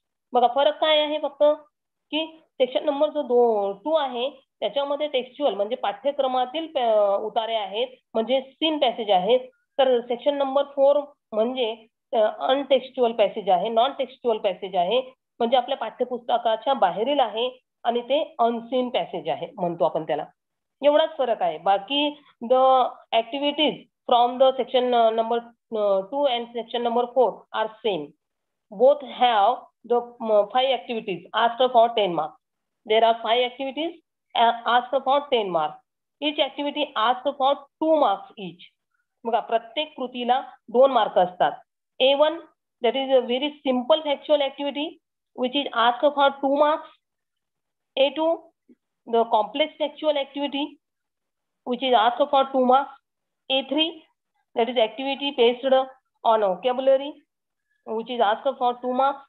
A4 activity based on grammar which is asked for 2 marks. A5 activity based on personal response, expression, creativity and imagination which is asked for 2 marks. बघा सारखंच आहे. Structure जो आहे question number 2 चा म्हणजे question number 2A and question number 2B and question number 4A. The structure of the question are same. The activities are the same. जी A1 ची आहे A1 किंवा B1 ची जी ऍक्टिव्हिटी आहे ती सिंपल फॅक्च्युअल आहे म्हणजे सोपी आहे. A2 आणि B2 ची जी ऍक्टिव्हिटी आहे ती थोडीशी कठीण आहे, कॉम्प्लेक्स फॅक्च्युअल आहे. आणि A3 ची ऍक्टिव्हिटी जी आहे ती व्होकॅब्युलरीवर बेस्ड आहे. A4 ची ऍक्टिव्हिटी जी आहे ती थोडीशी ग्रामर आणि व्याकरणावर बेस्ड आहे आपण ज्याला म्हणतो. आणि A5 जी आहे ती स्वमतावर आधारित आहे. आता A1 जी आहे सिंपल फॅक्च्युअल ऍक्टिव्हिटी, या सिंपल फॅक्च्युअल ऍक्टिव्हिटी मध्ये काय काय विचारलं जातं हे आपल्याला माहित असायला पाहिजे की जी A1 आहे किंवा B1 आहे. क्वेश्चन नंबर 2B त्याच्यामध्ये ती B1 वर असते आणि क्वेश्चन नंबर 2A मध्ये ती A1 वर असते. क्वेश्चन नंबर 4 मध्ये ती 4A मध्ये ती A1 मध्ये असते. म्हणजे A1 आणि B1 ची जी ऍक्टिव्हिटी आहे सिंपल फॅक्च्युअल ऍक्टिव्हिटी त्याच्यामध्ये तुम्हाला काय विचारलं जातं? True false, right or wrong, agree disagree असतं, कंप्लिशन द फॉलोइंग असतं, फिल इन द ब्लँक्स असतं, answer in 1 or 2 words, match the following, name the following, character qualities, त्याच्यानंतर choose the correct alternative, complete the sentences, then positive and negative aspect असतात. त्याच्यानंतर match WH question with their answers असतं. किंवा हु sed to whom किंवा who M I, हे एवढं या simple factual activity मध्ये विचारलं जातं A1 मध्ये, A1 आणि B1 मध्ये. त्याच्यानंतर जी कृती आहे ती म्हणजे A2 आणि B2, ती आहे कॉम्प्लेक्स फॅक्च्युअल ऍक्टिव्हिटी. बघा याच्यामध्ये काय विचारलं जातं तर डिस्क्राईब असेल, नॅरेट असेल, राईट असेल, अरेंज इन प्रॉपर सिक्वेन्स असतं. त्याच्यानंतर match the sentences, make a list of असते. त्याच्यानंतर WH क्वेश्चन असतं. त्याच्यानंतर पुढे फाइंड प्रूफ असतं. त्याच्यानंतर कम्प्लीट द वेब असतं किंवा कम्प्लीट द टेबल असू शकतं किंवा कम्प्लीट द चार्ट हे पण असू शकतं. पुढची जी ऍक्टिव्हिटी आहे ती A3 किंवा B3. ही ऍक्टिव्हिटी जी आहे, this activity based on vocabulary and what should be asked in this activity. बघा फाइंड नाउन, ऍडजेक्टिव्ह, ऍडवर्ब्स किंवा fill in the blanks, cross out the odd man, then make meaningful sentences by using, then one word for group of words किंवा using phrases. बघा एवढं विचारलं जातं याच्यामध्ये. किंवा पुढे सिलेक्ट प्रॉपर वर्ड्स म्हणजे सिमिलर प्रोनाउन्सिएशनचं असतं किंवा डिस्क्रायबिंग वर्ड्स. त्याच्यानंतर infinitive, present participle, word puzzle, use correct form of verb, compound formation ज्याला वर्ड फॉर्मेशन आपण म्हणतो, हे सर्व या A3च्या ऍक्टिव्हिटी मध्ये विचारलं जातं. त्याच्यानंतर A4 ची जी ऍक्टिव्हिटी असते किंवा B4, क्वेश्चन नंबर 1, 2, B मधली जी B4 किंवा 1A मधली A4 किंवा क्वेश्चन नंबर 4A मधली A4 असते, ती ऍक्टिव्हिटी बेस्ड ऑन ग्रामर आहे. आता ग्रामर म्हटल्यानंतर the all our textual grammar, बघा जे आपल्या पाठ्यपुस्तकात आलेलं ग्रामर असतं ते सर्व ग्रामर या ठिकाणी विचारलं जाऊ शकतं. म्हणजे name the conversion of tenses, degree, direct indirect speech, voice, question tag, joining sentences with, underlining, framing, WH type questions, formation of word, transformation of sentences, that is negative, affirmative, assertive, exclamatory, interrogative, etc. Then use of modal auxiliaries, articles, prepositions, and punctuation. Then again imperatives or polite request. Now these are the kinds of which are asking in this activity, that is activity number A4 or B4. बघा A4 आणि B4 मध्ये विचारले जाणारे हे प्रश्न प्रकार आहे. आता A5 or B5, that is an activity based on personal response, that is a reaction and expression, बघा, or imagination. याच्यामध्ये तुमचं स्वमत असतं. ही ऍक्टिव्हिटी जी आहे ही तुमच्या स्वमतावर अवलंबून असते. तुम्ही कसं एखाद्या गोष्टीकडे बघतात आणि त्याला कसं रिस्पॉन्स करतात, कसं रिॲक्ट करतात, युअर. तर या ठिकाणी बघा तुम्हाला काय करायचं असतं याच्यामध्ये, you should have to write, you should have to describe or you should have to narrate. हा जो प्रश्न आहे तुम्हाला वाटलं असेल मी बरंच काही बोलली, परंतु मी फक्त प्रश्न प्रकार सांगितले ऍक्टिव्हिटी नुसार. याच्यामध्ये 5 कृत्या असतात, A1, A2, A3, A4, A5 किंवा B1, B2, B3, B4, B5. Question number 2A आणि क्वेश्चन नंबर 2B किंवा क्वेश्चन नंबर 4A हे सर्व सेम पॅटर्नचे असतात. म्हणून मी त्याच्या आधीच तुम्हाला हे सर्व सांगून दिलं की जेणेकरून जेव्हा आपण ऍक्टिव्हिटी त्या ठिकाणी बघणार आहोत तर आपल्याला ते सोपं जातं समजायला. बघा section number 2, that is textual passage which is asked for 20 marks. Question number 2A, that is a scene passage asked for 10 marks. बघा आता हा सेक्शन नंबर 2 जो आहे टेक्स्च्युअल पॅसेजचा, याच्यामध्ये 2 उतारे असतात आणि it is taken from your text. बघा तुमच्या टेक्स्ट मधून ते घेतले जातात, ते बाहेरचे नसतातच, ते तुमच्या टेक्स्ट मधून घेतले जातात आणि त्या टेक्स्ट मधून घेतलेले ते जे काही पॅसेज असतात त्या पॅसेजवरच्या ऍक्टिव्हिटीज या ठिकाणी आपल्याला विचारल्या जातात. And so it is called seen passage किंवा टेक्स्च्युअल पॅसेज. म्हणून आपण या ठिकाणी त्याला पाठ्यपुस्तकक्रमी उतारा असं म्हणतो. ओके, बघा read the passage and do the activities, 10 marks. Question number 2A. तर त्या ठिकाणी आपल्याला पॅसेज दिलेला पॅसेज जो आहे तो वाचायचा आहे. बघा ज्या सूचना दिलेल्या आहे, you should have to read it again and again. पुन्हा पुन्हा वाचा, म्हणजे जेणेकरून तुम्हाला ते कळेल. आता काय करायचं आहे, याच्यासाठी तुम्हाला काय करायचं आहे की you should have to read the given passage once, एकदा तरी वाचा त्या ठिकाणी. और I have to suggest you here that you should have to read the activities which have given under this textual passage. बघा, या पॅसेजच्या खाली ज्या तुम्हाला ऍक्टिव्हिटीज दिल्या जातात, त्या ऍक्टिव्हिटीज ज्या असतात त्या ऍक्टिव्हिटीज तुम्ही काय करायच्या आहे, read the activities first, not the passage. Passage वाचू नका, only read the activities first, then read the passage carefully. First, read the activities and then read the passage carefully. It is very important to understand the passage. If you have read the course book thoroughly, you will recognize and understand the passage quickly. बघा, तुम्ही त्या ठिकाणी जर पाठ्यपुस्तकात तो धडा वाचलेला असेल तर तुमच्या पटकन लक्षात धड्याचं नाव पण येतं आणि त्याच्यावर तुम्ही जे काही प्रश्न उत्तर कृत्या सोडवलेल्या असतात वर्षभर तेही तुमच्या लक्षात येतं, अरे हा पण सोडवलेला उतारा आहे.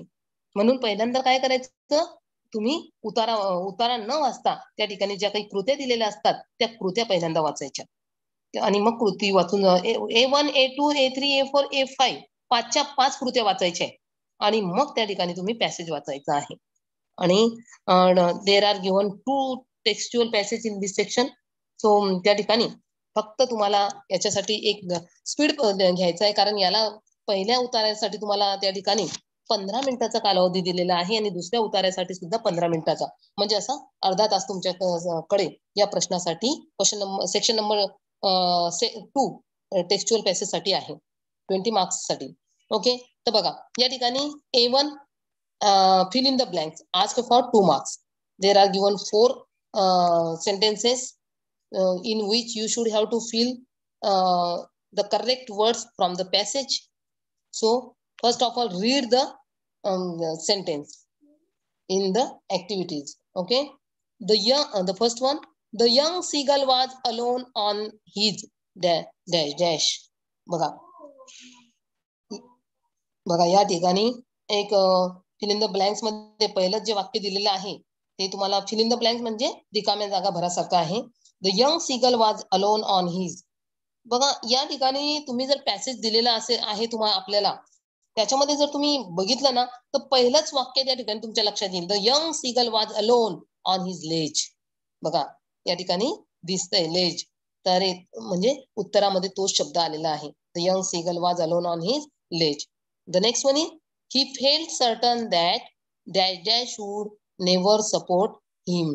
बघा आता याच्यामध्ये जर तुम्ही बघितलं पॅसेज मध्ये तर त्या ठिकाणी तुमच्या ज्या ऍक्टिव्हिटी शीट मधल्या तिसऱ्या ओळीमध्येच तुम्हाला त्याचं उत्तर भेटेल आणि ते आहे his wings, certain that his wings. त्याच्यानंतर तिसरी जी दिलेली आहे, he failed dash dash to take that plunge. आता याचं उत्तर त्या ठिकाणी तुम्हाला तुमच्या जो ऍक्टिव्हिटी शीट दिलेली आहे त्याच्यामध्ये 7व्या ओळीमध्ये तुम्हाला हे जे सेंटेन्स आहे ना, you should have to just search the given sentence in the given passage. तुम्हाला ऍक्टिव्हिटी मधले जे वाक्य आहेत ना ते वाक्य तुम्ही त्या ठिकाणी पॅसेज मध्ये थोडे शोधण्याचा प्रयत्न शोधायचा. तुम्हाला त्याच ठिकाणी जवळपास त्याचं त्याचं उत्तर भेटतं, परंतु you should have to write down the actual words. फक्त तुम्हाला ते लिहिणं हे एवढंच काम करायचं असतं, म्हणून ते वाक्य तिथं शोधा आणि ते तुम्हाला तिथं भेटतं. आणि म्हणून बघा, he failed dash dash to take that plunge, he failed to muster up courage to take that plunge. Fourth one is, his father and mother had come around calling to him. बघा आणि हे तुम्हाला तुमच्या समोर passage आहे बघा, खालून तिसरी ओळ मध्ये दिसतंय आपल्याला बघा, had come around calling to him shrilly upbraiding या ठिकाणी दिसतंय आणि ते या ठिकाणी उत्तरामध्ये आहे. म्हणजे फार सोपं आहे, तुम्हाला याची उत्तरं शोधायला कुठं बाहेर जायचं नाहीये. जो पॅसेज दिलेला आहे, if you read it carefully then no doubt you have to attempt the correct for the correct answer and attempt for the out of marks in this activity. Okay, this is A1 activity. Next one is A2. बघा A2 ची activity आहे complete the web. बघा, complete the following web by describing the young seagulls feeling while trying to fly. बघा आता याच्यामध्ये जी web दिलेली आहे, मी उत्तर लिहिताना या ठिकाणी देताना वेब काढलेली नाहीये, परंतु तुम्ही तसं करायचं नाहीये. तुम्ही जेव्हा उत्तर लिहिणार तर तेव्हा तुम्हाला पेन्सिलीने दिलेली जी काही वेब आहे ती त्या ठिकाणी तुम्हाला काढायची आहे. आणि त्या वेब मध्येच तुम्हाला जशी वेब दिलेली आहे तशीच वेब काढायची आहे आणि त्याच्यामध्येच तुम्हाला उत्तर लिहायचं आहे. आणि म्हणून तुम्ही जर बघा हे काय करायचं, from the passage, the textual passage which have given to you, just search the question line. Which is the question line? The young seagull's feelings while trying to fly. ही जी लाईन आहे ही शोधायची बघा. त्या ठिकाणी प्रश्नपत्रिकेमध्ये तुमच्या कृतीपत्रिकेमध्ये त्या कृतीपत्रिकेमध्ये तुम्ही ही ओळ जर शोधली तर त्याच ठिकाणी तुमच्या लक्षात येईल की त्या ठिकाणी बघा अर्धवट वाक्य प्रत्येक वेब मध्ये दिलेलं आहे. ही was afraid, he was afraid, he was afraid. तर ही वॉज अफ्रेड हे असे वाक्य त्या ठिकाणी तुमच्या कृतीपत्रिकेमध्ये आलेले आहेत. आणि उत्तर त्याचं आहे बघा, पहिल्या वेब मध्ये येईल he was afraid to fly, he was afraid to make his first flight, he was afraid to flap his wings, he was afraid that his wings would never support him. बघा उत्तर तुमच्या passage मध्येच असतात, फक्त you should have to read it carefully. Okay, next one, activity number A3. Match the words in column A with their meanings in column B. In short, it is a synonymous. Match the pair of synonymous. बघा समानार्थी शब्दांच्या जोड्या लावायच्या आहे. This activity is a vocabulary based activity which is asked for 2 marks.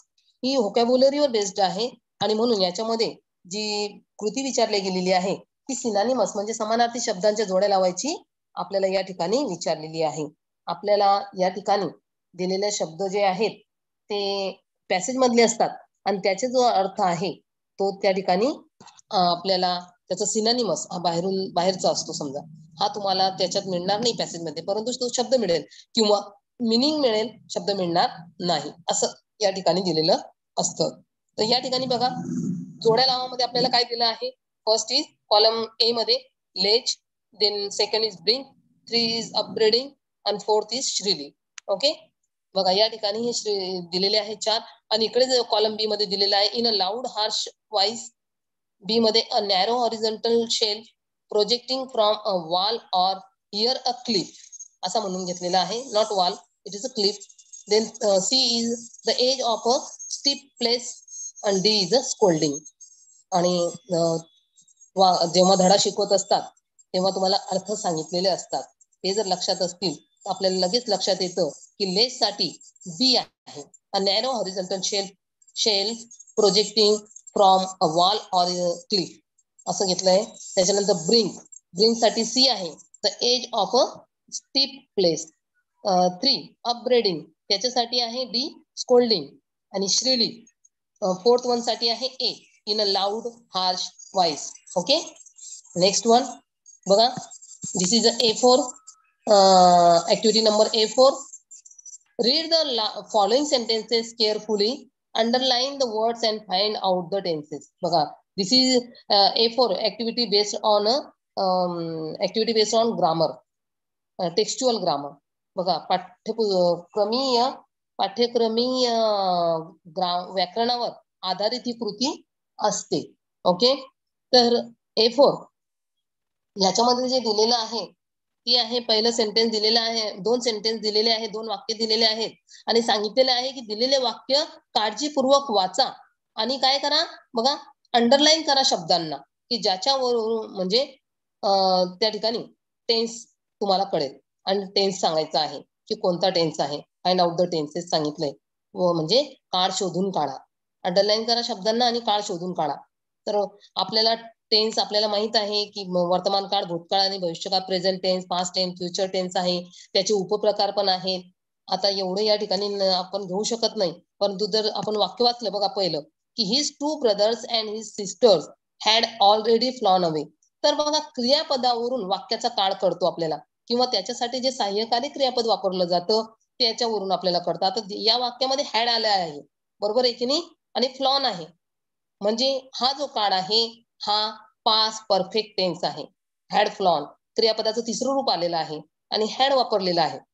आणि बघा second, he fail to muster up courage to take that lunch. बघा आता फेल्ड हा जो आहे हा क्रियापदाचा भूतकाळ आहे, कारण त्याला ईडी लागलेला आहे आणि म्हणून it is a simple past tense. कुठलंही सहाय्यकारी क्रियापद या ठिकाणी नाही आहे याला, आणि म्हणून या ठिकाणी काय झालेलं आहे की आपल्याला तुम्हाला जे दिलेलं आहे ते या ठिकाणी त्याच्यामध्ये सिंपल पास्ट टेन्स आपण त्याला म्हणू शकतो, त्याला अंडरलाईन करून. आता नेक्स्ट आणि last activity from question number 2A मधली personal response. This activity based on personal response, reaction, imagination and description.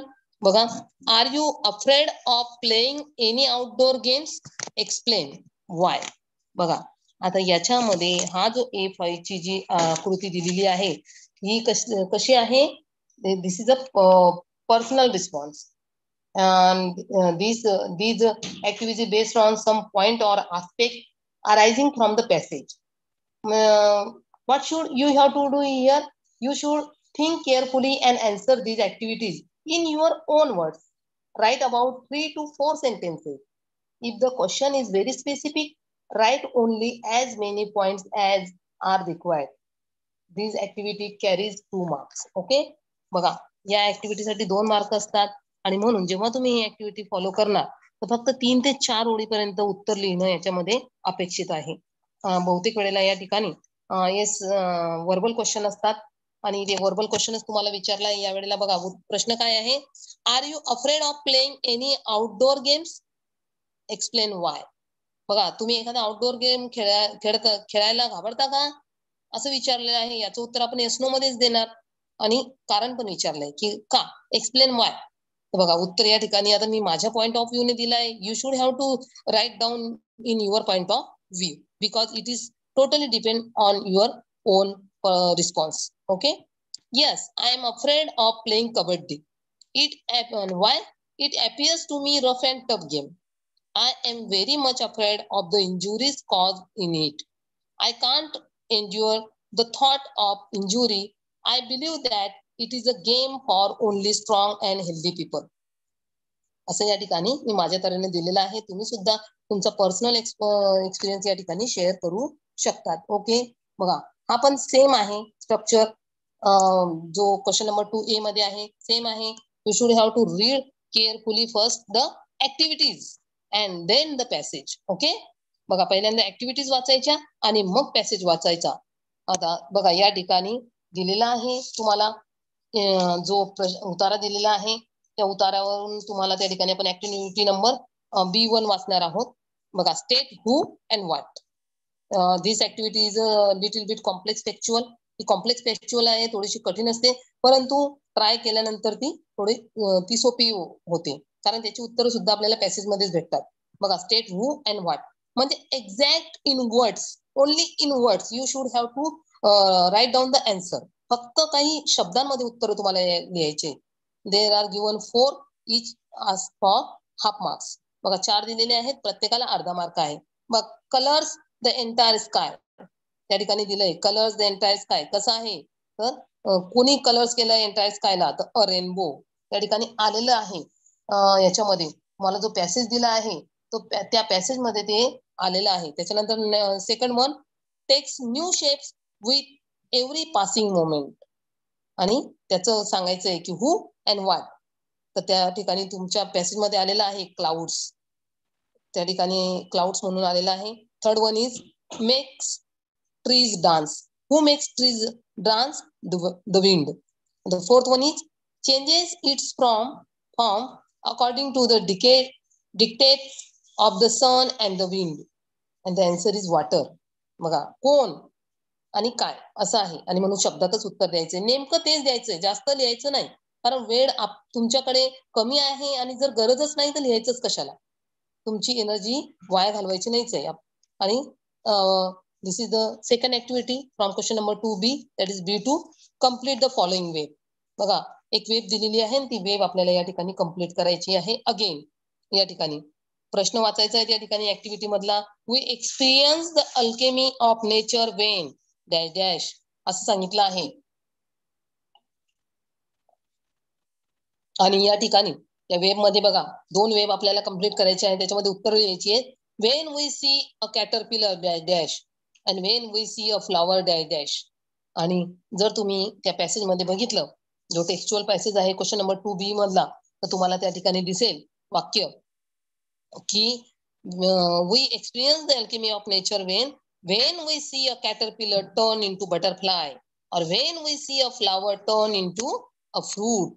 बघा सोपं आहे, नेमक्या शब्दामध्ये लिहायचंय. जास्त सर्व don't copy the complete sentence. म्हणजे जे दिलेलं आहे पॅसेज मध्ये ते पूर्णचं पूर्ण वाक्य त्या ठिकाणी कॉपी करू नका, नेमकं कॉपी करा, कारण ते योग्य असतं. Okay. Next activity that is B3 which is vocabulary based. And here you ask the antonyms. Find out antonyms from the extract. बघा उतार्यातून तुम्हाला विरुद्धार्थी शब्द शोधायचे आहे. काही शब्द तुम्हाला या ठिकाणी दिलेले आहेत. हे शब्द दिलेले शब्द बाहेरचे आहे आणि आता तुम्हाला पॅसेज मधून तुम्हाला याचे विरुद्धार्थी शब्द द्यायचे आहे. वीक साठी स्ट्रॉंग आहे, वीक साठी स्ट्रॉंग आहे. तर सेकंड इझी साठी डिफिकल्ट. आणि हे पॅसेज मध्ये आलेले आहे बरं का. स्ट्रॉंग, डिफिकल्ट, कोल्ड आणि इम्प्रेसिव्ह हे शब्द पॅसेज मध्ये आहे.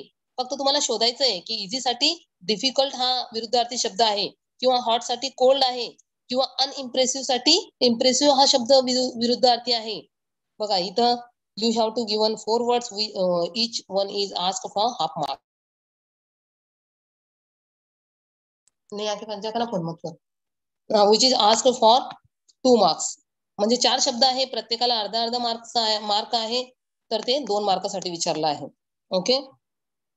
B4 do as directed. बघा this activity is based on grammar. व्याकरणावर आधारित आहे. या ठिकाणी तुम्हाला एक वाक्य दिलेलं आहे आणि त्याला ऑप्शन दिलेले आहे. You should have to choose the correct one. Okay. First is we saw an army of ant. In the bracket, choose the correct sentence of passive voice. Bracket completed. म्हणजे बघा काय करायचं आहे, एक वाक्य दिलेलं आहे आणि तुम्हाला एक करेक्ट सेंटेन्स पॅसिव्ह व्हायचं, म्हणजे कर्मणी प्रयोगाचं, म्हणजे आपल्याला या ठिकाणी वाईस बदलवायचं आहे. कर्मणी प्रयोगाचं योग्य आपल्याला ऑप्शन पर्याय तो त्या ठिकाणी निवडायचा आहे या दिलेल्या वाक्याला. बघा आता दिलेल्या वाक्यामध्ये काळ जर आपण बघितला तर भूतकाळ आहे. क्रियापदावरून आपण ओळखलं की भूतकाळ आहे आणि म्हणून आपण काय करतो, कर्त्याच्या जागी नेतो. अँड आर्मी ऑफ आंट्स घेतला आपण. आणि जर क्रियापद आता वरून आपल्याला कळलं भूतकाळ आहे, मग हेल्पिंग व्हर्ब वाज किंवा वेअर येणार. आता वाक्याचा जो कर्ता आहे तो अनेकवचनी आहे आंट्स, म्हणून वेअर येणार. बरोबर. आणि क्रियापदाचं तिसरं रूप होतं आणि बायला जोडून कर्ता घेणार आपण योग्य हे करून बदल करून. म्हणून ऑप्शन जो आहे B1 is a correct one. And army of ants were seen by us, असं याचं उत्तर येतं. Okay. Next one, the last activity from question number 2B. Sorry, ही B4 मधली सेकंड ऍक्टिव्हिटी आहे. We touch it. Rewrite the sentence in past perfect tense. बघा we touch it हे एक वाक्य दिलेलं आहे आणि तुम्हाला याला पूर्ण भूतकाळामध्ये त्याचं रूपांतर करायचं आहे. ओके. म्हणजे याला तुम्हाला पूर्ण भूतकाळ बनवायचं आहे. पूर्ण भूतकाळ बनवता असताना हॅड वापरतो आपण आणि क्रियापदाचं तिसरं रूप वापरतो. आणि म्हणून the sentence is the answer is here we had touched it. काय केलं मी, हॅड वापरलं आणि टचचा थर्ड फॉर्म टच्ड त्या ठिकाणी केला आहे. B5 the last activity. According to the writer we learn many things from the nature. Do you agree with this sentence? Support your answer. बघा या ठिकाणी B4 मध्ये त्या ठिकाणी B5 मध्ये ही जी कृती आहे, ही कृती त्या ठिकाणी तुम्हाला दिलेली आहे. ती कृती आहे की according to the writer we learn many things. त्या ठिकाणी तुम्ही म्हणजे या लेखकाच्या अनुसार तुम्ही बऱ्याच गोष्टी त्या ठिकाणी शिकलेल्या आहेत निसर्गाकडून. तुम्ही याच्याशी सहमत आहात का या वाक्याशी? आणि तुम्ही या वाक्याला मग सहमत आहात तर सपोर्ट करा तुमच्या उत्तराला, असं सांगितलंय. I again want to say here that it is totally your point of view. म्हणजे तुमचा एक पर्सनल रिस्पॉन्स आहे हा. आणि पॅसेज नुसार जर गेलं तर नक्की त्या ठिकाणी तुम्हाला कळेल की हे आपलं व्ह्यू असल्यामुळे त्या ठिकाणी ते चेंज होऊ शकतं. I have try here. बघा the answer. Yes, I agree We learn many things from our nature. There are many trees. They always give us food to eat, like vegetables and fruits without asking. But in return, we won't give them anything. This is the one of the most helping nature we have to learn. अशा प्रकारे हा B5 मी उत्तर दिलेलं आहे. मग आता याच्यानंतर आपण जे बघणार आहोत ते बघणार आहोत नॉन टेक्स्च्युअल पॅसेज. बघा, नॉन टेक्स्च्युअल जो पॅसेज आहे तो पॅसेज आपल्याला जो विचारला जातो तो थोडक्यात non textual passage. This is a non textual passage and it could be an a topic or a current interest. It should be taken from a newspaper item. You have to first answer the comprehension activities on the passage and then write the summary of the same passage. बघा, हा जो आहे ना non textual passage, तो non textual passage साठी तुम्ही जेव्हा त्या ठिकाणी घेणार तो हा नॉन टेक्स्च्युअल पॅसेज जो आहे त्याच्यासाठी जे टॉपिक निवडले जातात ते topics like pandemic, environment, weather, sports, piece from the biography of any famous personality, social issues, etc. Are asked for testing. It is for to understand and use English in the unfamiliar situation. याच्यासाठी विचारलं जातं की कशा प्रकारे तुम्ही त्या ठिकाणी ते इंग्रजी भाषेचा वापर तुम्ही अनफॅमिलियर वातावरणामध्ये कसं करू शकतात याच्यासाठी विचारलं जातो. Usually non textual or unseen passage related to the topics from the textbook are asked. Word limit is 120 to 130 words. बघा 120 ते 130 शब्दाची लिमिट त्या ठिकाणी या टेक्स्च्युअल पॅसेज साठी, नॉन टेक्स्च्युअल पॅसेज साठी आहे. तर त्या ठिकाणी फक्त तेवढं आपलं लक्ष द्यायचं की हे जे घेण्यात येणारे पॅसेज आहेत ते पॅसेज त्या ठिकाणी टॉपिक जे आहे ते टॉपिक मी या ठिकाणी क्लिअर केलेले आहेत आणि फक्त ते टॉपिक या ठिकाणी वापरले जातात आणि म्हणून फक्त त्या गोष्टीकडे आपल्याला लक्ष द्यायचंय. आणि याच नॉन टेक्स्च्युअल पॅसेजवर पुढे तुम्हाला काय लिहायचं असतं क्वेश्चन नंबर 4B मध्ये the summary of the same passage. याच पॅसेज मध्ये बघा आता याच्यामध्ये सुद्धा there will be 5 activities based on passage. That is A1, A2, A3, A4 and A5. The type of activities and the marking scheme is similar to question number 2A or B. बघा सारखंच आहे. काय करायचं मग आपल्याला याच्यासाठी in your activity sheet will be comprehension question number 4A is so read the question first and then read the passage carefully and find out the answers. आपल्याला सारखंच करायचंय बघा, काय नाहीये. क्वेश्चन नंबर 2A आणि B जसा आहे ना तसा सेम आहे, फक्त फरक एवढाच आहे की this is a non textual passage. म्हणजे बाहेरून घेतलेला आहे हा जो आहे पॅसेज, तो बाहेरून घेतलेला आहे, परंतु याचे टॉपिक्स हे सिलेक्टेड असतात. असा कुठला पण तो त्या ठिकाणी उचलला जाणारा पॅसेज नसतो हा. तर त्याच्यासाठी टॉपिक्स म्हणजे त्याच्यासाठी आधीच ठरलेलं असतं की it is based on pandemic or it is based on environment, weather or sports or piece of from the biography of any famous personality or social issues. एवढंच असतो फरक, बाकी काही नाही. आणि जे आपल्याला क्वेश्चन नंबर 2 मध्ये दिलेले पॅसेज असतात 2 ते पाठ्य पुस्तकातील असतात. ओके हा, म्हणून बघा आता आपण या ठिकाणी बघणार आहोत section 4 non textual passage.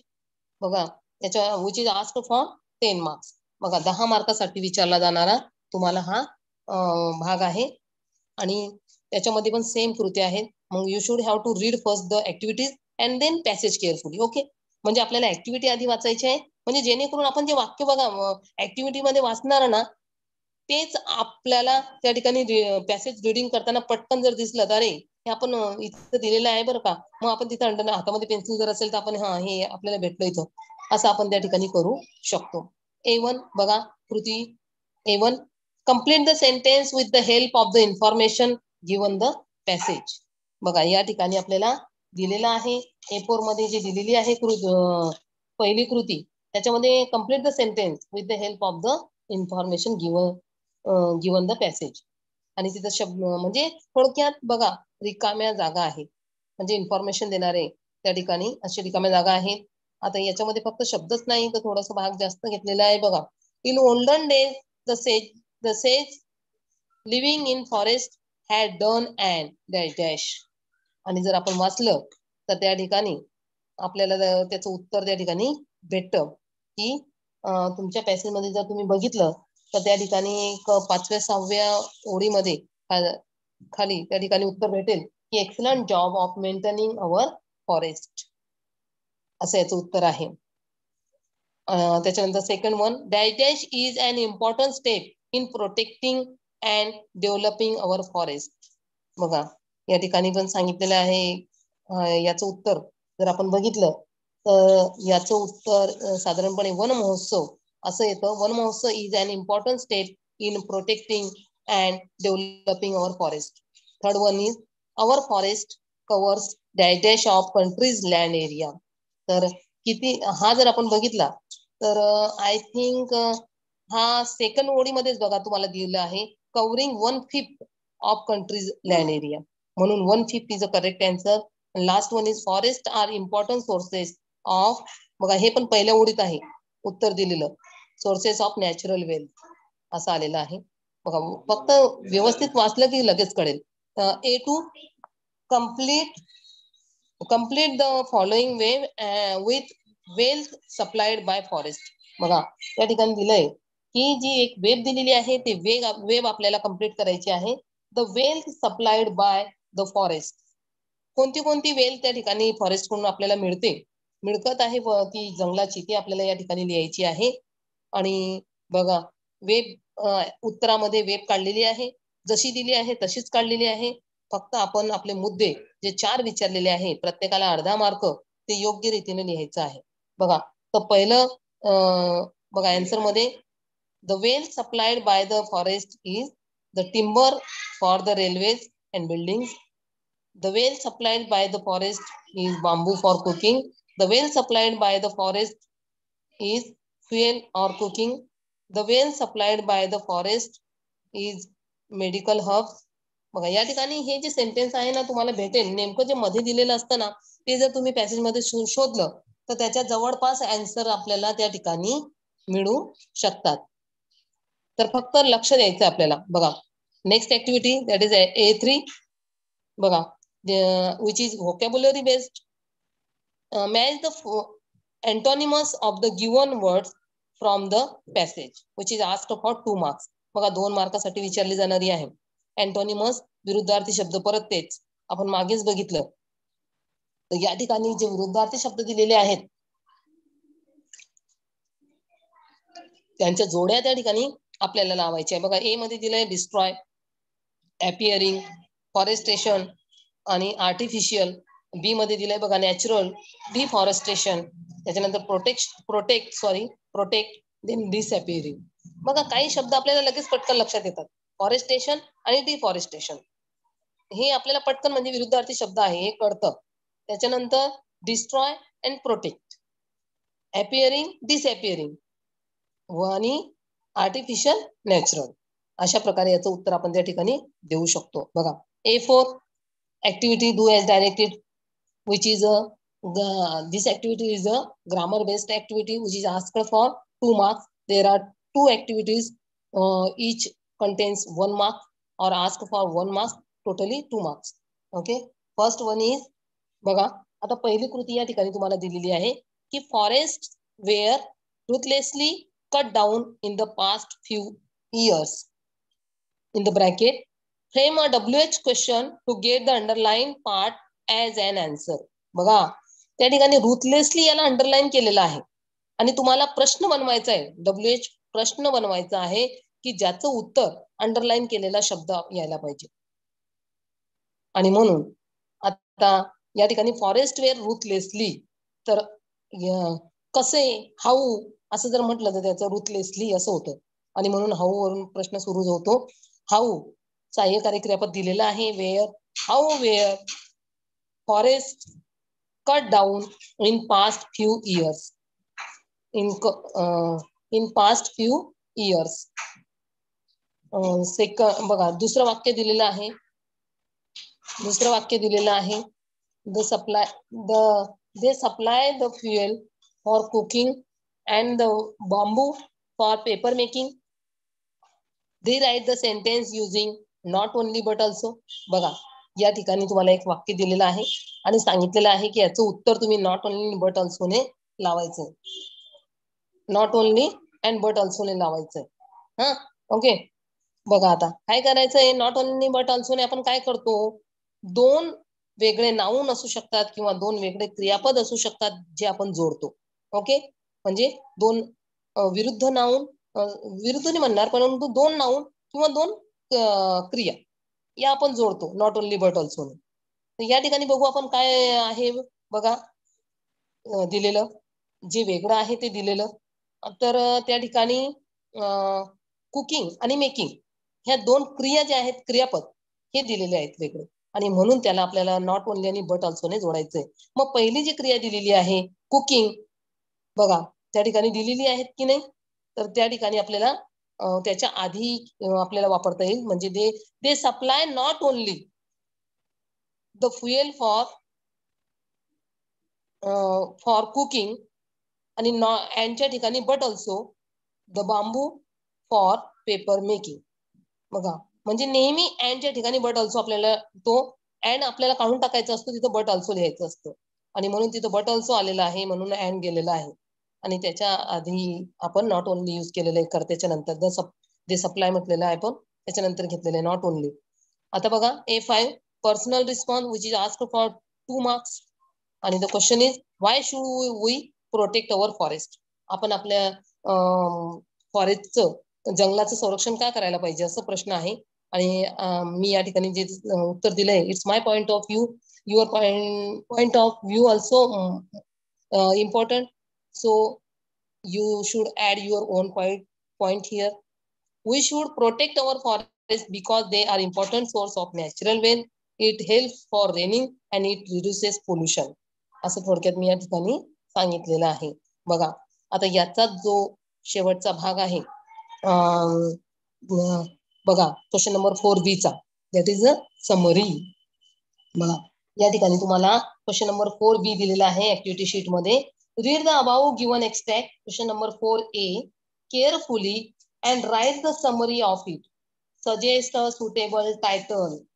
5 marks. बघा या ठिकाणी सरळ सरळ तुम्हाला सांगितलेलं आहे की क्वेश्चन नंबर 4A मध्ये जो पॅसेज दिलेला आहे ना, म्हणजे the non textual passage which is asked in question number 4A, the same passage you should have to take the same passage and read it carefully and write the summary of it. Suggest a suitable title for it.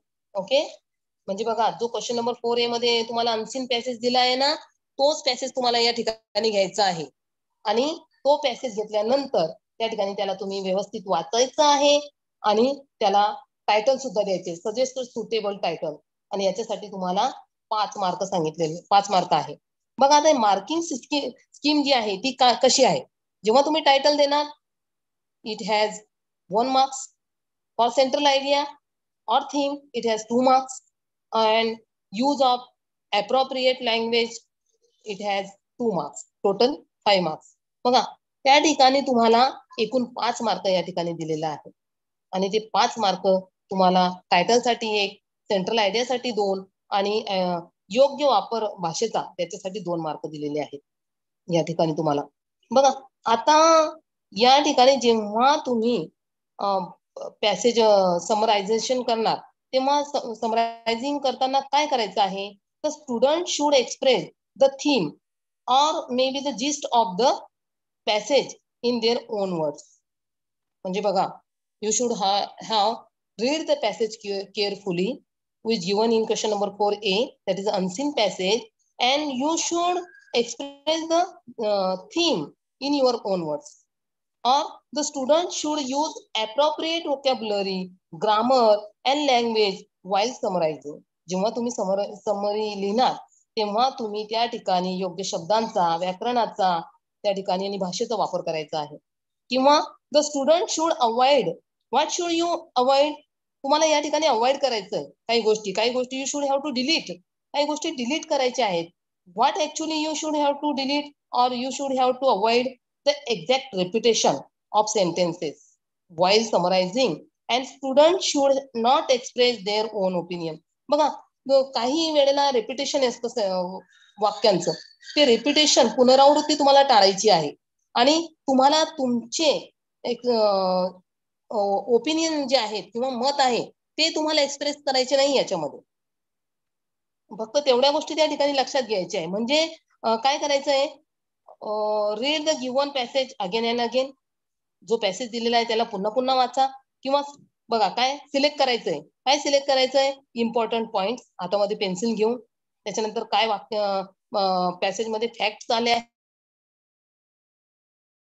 ते facts नंतर त्या ठिकाणी beginning of the passage ती बघायची, middle आणि end बघायचा आहे, आणि मग you should have to write down the central idea. एक सेंट्रल आयडिया लिहायची. You should have to delete. आता डिलीट काय करायचंय तर रेपिटेशन करायचं आहे, एक्सप्लेनेशन करायचं आहे, डिलीट एक्झाम्पल्स जे दिलेले असतात ते, आणि फिगरेटिव्ह यूज ऑफ लँग्वेज हे तुम्हाला याच्यातून काढून टाकायचं आहे. म्हणजे आणि lastly think of title by asking your self that what is the passage about.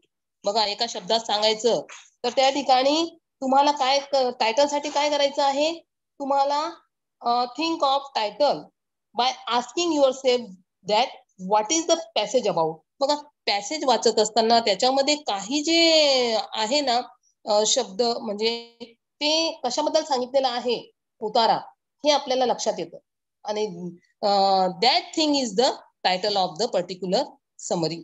आणि त्या समरीसाठी मग तुम्ही त्याला त्या ठिकाणी टायटल देऊ शकतात. असं थोडक्यात या ठिकाणी आपण याच्यासाठी म्हणू शकतो. आणि here I have given you the answer for question number 4B, that is on summary writing, and my answer is here. I have given a suitable title. You have if you have an idea any other title, then you should give the another title also. I have given forest, that is natural gifts of God,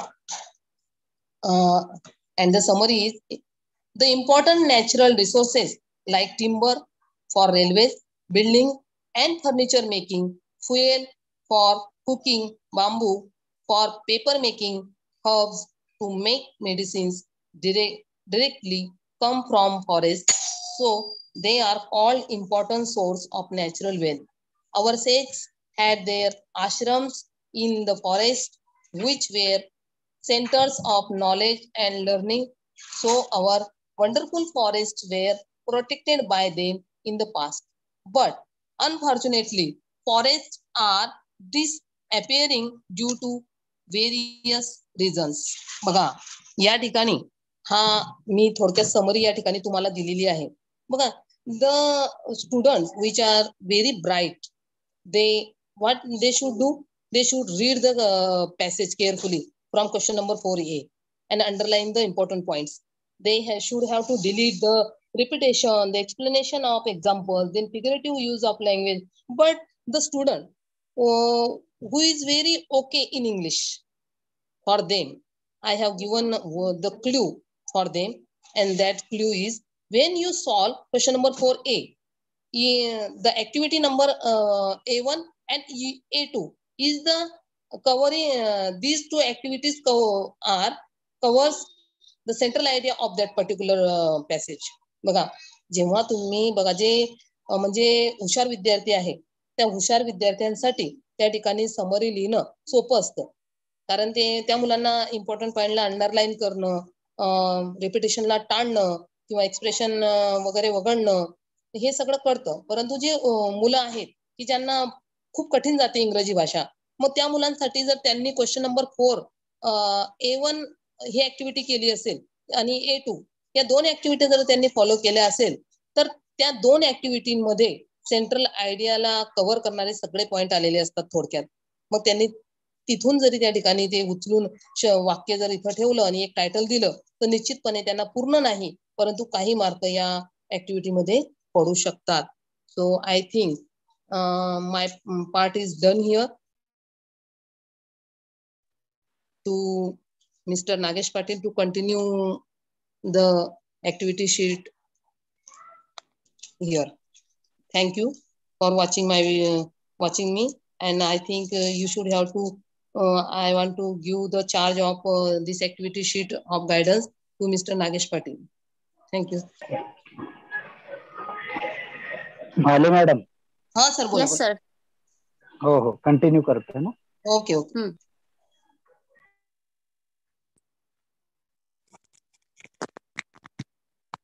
Am I audible? आवाज येतोय माझा? येतोय Hello? आवाज. येतो आवाज येतो. Yes, okay. Hello everyone. My colleague Saida madam just completed her section, question number 1st, question number 2nd, and question number 4th. Before going to start session, I would like to introduce to myself. I am Hemashri Ramchandra Mahale from Chimbur Naka BMC Secondary School. Now I am going to take a deep glance on question number 5th, that is letter writing. So let's begin. Question number 5, that is section 5th. Question number 5 is actually really very important to get a marks. Suppose students are not gaining good marks, then ultimately they are not attempting question number 5th. जर विद्यार्थ्यांना चांगले marks मिळत नसतील तर त्यांनी असं समजणं आवश्यक आहे की आपण क्वेश्चन नंबर 5 हा अटेम्प्टच करत नाहीये. Question number 5th is related with informal letter and formal letter. It means that here two letters are given. Both letters are having the alternatives. Means suppose formal letter ला informal letter हे alternate आहे. म्हणजे तुम्हाला जर formal letter लिहायचं असेल तर तुम्ही फॉर्मल लेटर लिहू शकता किंवा इनफॉर्मल लेटरला अटेम्प्ट करू शकतात. आता आपण बघणार आहोत formal letter. What is the meaning of formal letter?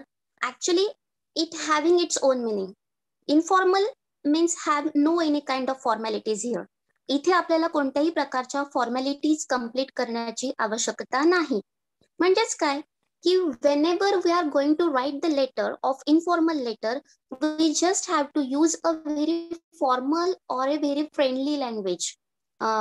Informal language or a very friendly language. म्हणजे कुठल्याही प्रकारची फॉर्मॅलिटीज आपल्याला इथे पूर्ण करण्याची आवश्यकता नाहीये. You can express your thoughts, you can express your emotions, you can express your views through the informal letter.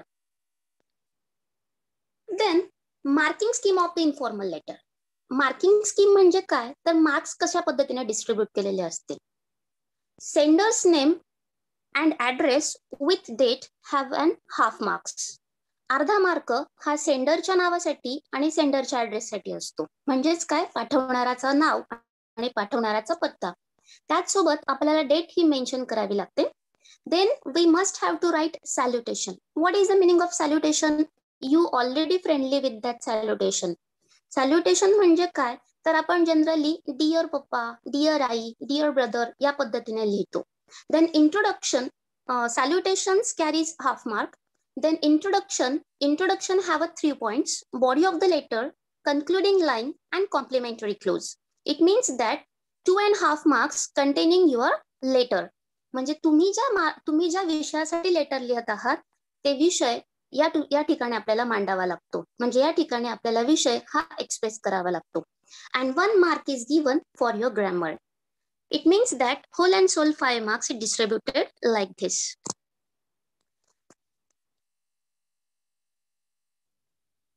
In our question paper, you can see there is a question related with cleanliness week. आपल्याला 2 प्रश्न विचारलेले आहेत, A1 आणि A2. मी आधीच सांगितलं you can attempt only one question, either A1 or A2. A1 हा deal करतो informal लेटरशी आणि A2 डील करतो हा फॉर्मल लेटरशी. प्रश्न इथे विचारलेला आहे, Shirgaon village announce cleanliness week. Cleanliness keeps you healthy. Cleanliness is next to godliness. Period of cleanliness drive 15th February 2021 to 22nd February 2021. Do this. Do this याच्या under आपल्याला दिलेले असतात काही points. It means that with the help of these points we have to write the letter. Means we just have to elaborate the points. आपल्याला फक्त हे points elaborate करायचे असतात, एक्सप्लेन करायचे असतात. Always use dustbin. Second point is here, keep your locality clean. Third point is here, don't spit on roads and walk. Fourth, use toilets every day.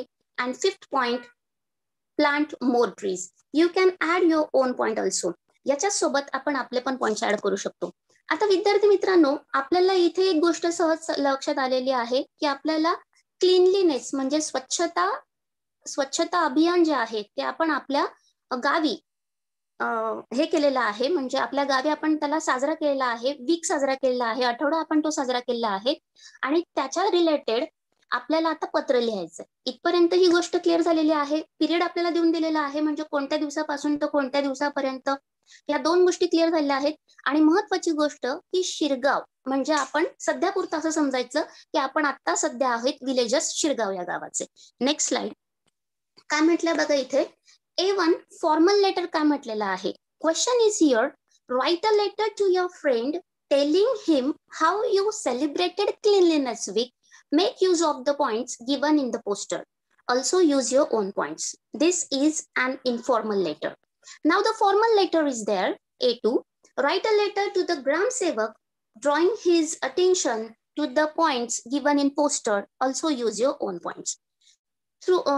From both letter, we just have to attempt only one in your answer sheet. ज्या वेळेला तुम्ही तुमचा paper solve करतात त्यावेळेला तुम्हाला फक्त या दोघांपैकी एकच लेटर लिहिणं आवश्यक असतं.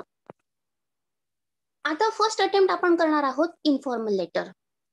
Before going to see our answer, we just have to understand something.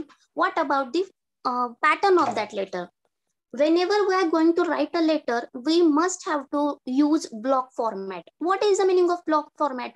Block format मध्येच आपल्याला पत्र लिहिणं मॅन्डेटरी आहे, आवश्यक आहे. मग ब्लॉक फॉर्मॅट म्हणजे काय, तर ब्लॉक फॉर्मॅट म्हणजे आपल्या समोर जे लेटर दिसतंय स्क्रीनवरती ते सगळं लेटर जे आहे ते आपल्या लेफ्ट मार्जिन पेज कडे आहे. म्हणजेच काय, आपल्या डाव्या हाताला असतं. All the component should be right at the left side of your hand, left side of your page. आपल्या हाताच्या डाव्या हाताला आपल्याला सगळ्या प्रकारचे कॉम्पोनंट, सगळ्या प्रकारचे घटक, सगळ्या प्रकारचे एलिमेंट्स लिहिणं आवश्यक आहे. That is called block format. आता आपण इथे घेतलेला आहे सेंडरचा address. It means that formal letter मध्ये सगळ्यात अगोदर येतो तो आपला सेंडरचा ऍड्रेस, म्हणजे सेंडरचं नाव, सेंडरचा ऍड्रेस आणि आधी सांगितल्याप्रमाणे डेट. आपण इथे ऍड्रेस घेतलेला आहे केदार मोरे, नाव आहे हे सेंडरचं.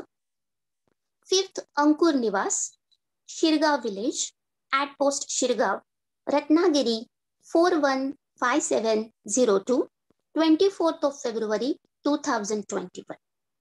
Salutation is here, dear Navneet.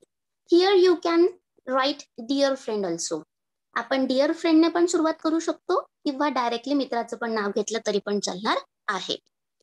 आता आपल्याला प्रश्न आधीच सांगितलेला आहे की आपण आपल्या शिरगाव या गावी एक आठवडा जो क्लीनलीनेसशी रिलेटेड आहे, स्वच्छता अभियानाशी रिलेटेड आहे, तो आठवडा आपण आपल्या गावामध्ये साजरा केला आहे. आता आपल्या मित्राला तो आठवडा आपण कशा पद्धतीने साजरा केला आणि त्यातून काय निष्पन्न झालं हे आपल्याला कळवायचंय. मग आपण पत्राची सुरुवात ऍज युजल व्हेरी फ्रेंडली आपण करायची आहे, कारण आपण बघतोय इन्फॉर्मल लेटर. काय म्हटलंय बघा त्यांनी, no news from you for a long time, but I have a frantic news about my village and villagers. We people celebrated Cleanliness Week from 15th February to 22nd February 2021, which was conducted by Shirgaon Gram Panchayat Samiti of Shirgaon village and made it a great success. आता आपण या पहिल्या ओळींमध्ये म्हणजे पहिल्या paragraph मध्ये असं सांगितलेलं आहे की खूप दिवसांपासून तू कुठल्याही प्रकारची न्यूज मला दिलेली नाहीये किंवा आपलं बोलणं झालेलं नाहीये, पण माझ्याकडे खूप सुंदर फ्रँटिक अचंबित करणारी अशी गोष्ट आहे. आणि ती अशी की आमच्या गावामध्ये 15 फेब्रुवारी ते 22 फेब्रुवारी 2021 या दरम्यान स्वच्छता आठवडा हा साजरा केला गेलेला आहे. आणि तो स्वच्छता आठवडा हा शिरगाव ग्रामपंचायत समितीकडून कंडक्ट केला गेला आहे. त्यांच्याकडून तो त्यांचा सहभाग किंवा त्यांच्याकडून हा आठवडा हा हे केला गेला आहे, साजरा केला गेला आहे. Each and every person of Shirgaon come to know that cleanliness is next to godliness. Before our village was littered with garbage, dust and dirt. Villagers were suffering from skin disease, but now clean and healthy atmosphere everywhere. We explained them that they should use dustbin and throw the garbage only in dumping grounds. Villagers took an oath that they will always use their toilets. They assured to Gram Panchayat Samiti that they were not split on roads and walls. On the last day of Cleanliness Week, the villagers pleaded to plant more trees to keep surrounding pleasant, and we all are suffering from a pandemic condition of COVID-19, so it's a need of time to take care of our environment. I hope you will also keep your surrounding area clean. Your loving friend, Kedar More. Here, friends, we can see we used beginning of the letter, then middle of the letter, and closure of the letter. At the very beginning, we said something, why we are going to write a letter. पहिल्या paragraph मध्ये आपण सांगितलं की आपण पत्र का लिहितोय. Second paragraph मध्ये आपण एक्सप्लेन केलं की what we have to tell you, मला काय सांगायचं आहे माझ्या पत्राच्या माध्यमातून ते आपण सांगितलं. In second paragraph we use all the points which are already given in your activity sheet. आपण दुसऱ्या पॅराग्राफ मध्ये सगळ्या प्रकारचे जे पॉइंट्स आहेत ते यूज केलेले आहेत. आणि लास्टला आपण फक्त COVID-19 हा एकच नवीन पॉइंट तिथे ऍड केलेला आहे, because we are already aware about that. कारण की आता सध्या आपल्याला सगळ्यांना त्याची माहिती झालेली आहे म्हणून. अँड लास्टला आपण क्लोजर ऑफ द लेटरच्या ठिकाणी लिव्ह टेकिंग नोट वापरलेला आहे. म्हणजे कन्क्लुजन करताना लिव्ह टेकिंग नोट जे आहे तर ते your loving friend Kedar More या पद्धतीने आपण आपलं लेटर हे संपवलेलं आहे. You can take a screenshot for yourself. नाव second question is that A2 related with formal letter. आपण आधीच बघितलं इनफॉर्मल जिथे कुठल्याही प्रकारच्या फॉर्मॅलिटीजची आवश्यकता नसते, but in informal letter we should use very polite language, we should use very respective language. इथे आपल्याला खूप रिस्पेक्टिव्ह, पोलाइट, आदरातिथ्य भाषा वापरावी लागते. That is called formal letter. Formal letter we can say it is a business letter also. हे business letter किंवा official purpose साठी लिहिलं जाणारं पत्र असतं, त्यालाच म्हटलं जातं फॉर्मल लेटर म्हणजेच औपचारिक पत्र. आता मार्किंग स्कीम काय आहे फॉर्मल लेटर्सच्या बाबतीत. फॉर्मल लेटर आणि इनफॉर्मल लेटर याच्यामध्ये फक्त छोटासा एक फरक आहे, तो आपण जाणून घेऊया काय आहे ते. Sender name, address and date as same as in informal letter. Informal letter मध्ये जसं आहे तसंच फॉर्मल लेटर मध्ये पण आहे. सेंडर नेम दिलेला असतो, ऍड्रेस आहे आणि डेट आहे. Half marks is given there. Then senders name with sender address, म्हणजे आपण receiver name and receiver address. Sender name नंतर आपल्याला रिसिव्हरचा नेम आणि रिसिव्हरचा ऍड्रेस मेन्शन करावा लागतो. That is also for half mark, त्याला पण अर्धा मार्क दिलेला असतो. Then salutation. Salutation here we must use salutation as a respected sir or madam. इथे आपल्याला रिस्पेक्टेड सर आणि मॅडम याच सॅल्युटेशनने शक्यतोवर सुरुवात करणं हे आवश्यक असतं. Then introduction, body of the letter, concluding line and complimentary close have 2.5 marks.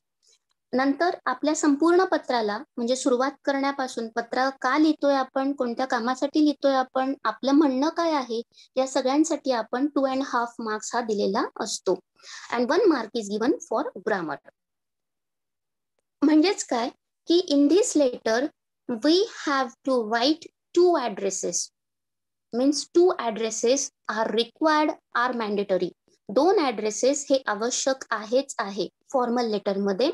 First address is dealing with sender's name, sender address, and second address is dealing with receiver. Subject आपल्याला इथे द्यावा लागतो. ज्या वेळेला आपण सेंडरचं नाव देतो, रिसिव्हरचं नाव देतो, त्यानंतर आपल्याला सब्जेक्ट हा मेन्शन करावा लागतो. सेम लेटर आपल्याला आहे फॉर्मल लेटर साठी. काय म्हटलेलं आहे बघा यांनी फॉर्मल लेटर मध्ये. सेम ऍड्रेस आपण घेतलेला आहे, Kedar More, Shirgaon village, at post Shirgaon, Ratnagiri 415702, 24 February 2021. आता आपल्याला इथे पत्र जे दिलेलं आहे ते पत्र आपल्याला यासाठी दिलेलं आहे की write a letter to the gramsevak drawing his attention to the points given in the poster. Also use your own points. म्हणजेच काय आपल्याला पत्र लिहायचं आहे ते ग्रामसेवकासाठी. अर्थात ग्रामसेवक आपल्याला लेटरमध्ये जे पोस्टर दिलेलं आहे तिथे ऑलरेडी मेन्शन केलेलं आहे की शिरगाव विलेज. म्हणजेच आपल्याला जर शिरगाव विलेजमध्ये क्लीनलीनेस वीक सेलिब्रेट करायचं आहे किंवा क्लीनलीनेस वीक आपण ऑलरेडी सेलिब्रेट तिथे केलेलं आहे, तर आपल्याला क्लीनलीनेस वीक साठी ग्रामसेवकाला पत्र लिहायचं आहे की त्यांनी ते कॅम्पेन ऑर्गनाईज करून द्यावं आणि काही प्रमाणात आपल्याला हेल्प करावी. तर आपल्याला लेटर हे शिरगाव विलेजच्याच ग्रामपंचायत समितीसाठी लिहावं लागणार आहे. म्हणून आपण सेम ऍड्रेस घेतलेला आहे. सेंडर नेम नंतर येतो receiver address to gramsevak grampanchayat Shirgaon village. Subject is here request to cooperate in the cleanliness campaign organized by Shirgaon village. इथे आपण पत्र लिहिणार आहोत ते ग्रामसेवकाला म्हणजेच ग्रामपंचायत समितीला शिरगाव विलेजच्या इथे, आणि त्यांना आपल्याला पत्र लिहायचंय ते एका रिक्वेस्ट साठी, म्हणजे विनंती पत्र आपल्याला इथे लिहायचं आहे की आपल्याला क्लीनलीनेस कॅम्पेन म्हणजे स्वच्छता अभियान ऑर्गनाईज करायचं आहे आणि त्यासाठी आपल्याला त्यांची मदत हवी आहे. Now let us see further. Respected sir or madam, the villagers of Shirgaon village have organized the cleanliness campaign from 15th February 2021 to 22nd February 2021. The people of our village expect you and your staff to join in this campaign and cooperate with us wholeheartedly. Through this remarkable campaign, we have advised to all people to use dustbin for garbage instead of throwing it anywhere in our surroundings. It's our responsibility to keep our area clean and litter free. We expect from you to insist on the villagers to follow the rules of cleanliness.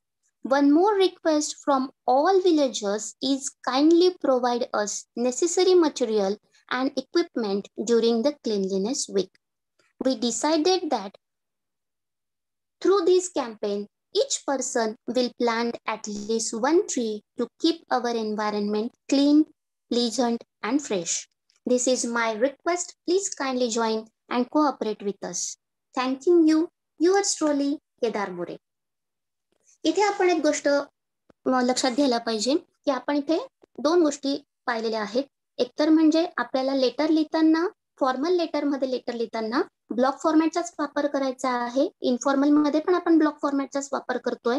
Block format it means that all the component should come at the left side of your margin, left side of your page. आपल्या डाव्या हाताला सगळे components येणार आहेत.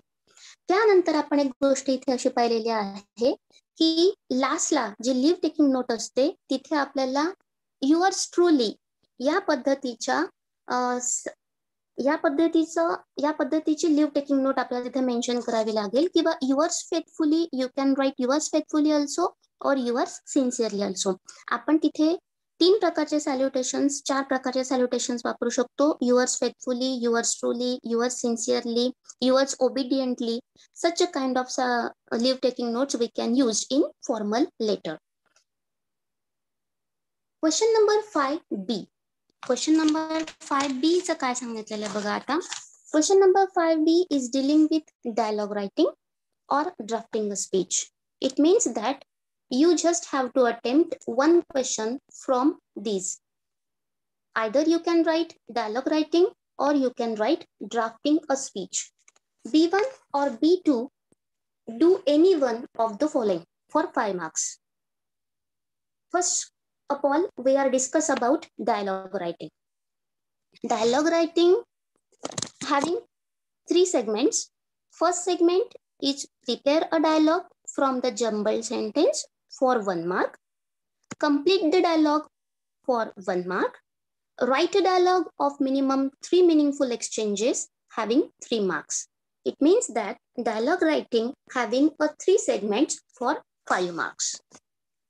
Now, first segment, prepare a dialogue from jumbled sentence. What is the meaning of this? In this activity, 4 jumbled sentences are based on chit-chat activity, which are taken from our course book. We just have to require to arrange the sentences in the correct order correct order to frame a meaningful dialogues. आपल्याला 4 वाक्य दिलेले असतात, म्हणजे 4 sentences दिलेले असतात आणि या 4 सेंटेन्सेसला आपल्याला करेक्ट डायलॉग मध्ये म्हणजे योग्य त्या क्रमाने लावायचं असतं, जेणेकरून आपल्याला मिनिंगफुल डायलॉग्स मिळतील. First dialogue is here. It is wrong number, madam. I don't know any Seema. Second dialogue, it is 91887 and one more. Third, yes, who is on the line? Fourth, I am Seema here. Now the question will be here. Yes, who is on the line? I am Seema here. It is 91887. Fourth dialogue will be there. It is wrong number, madam. I don't know any Seema.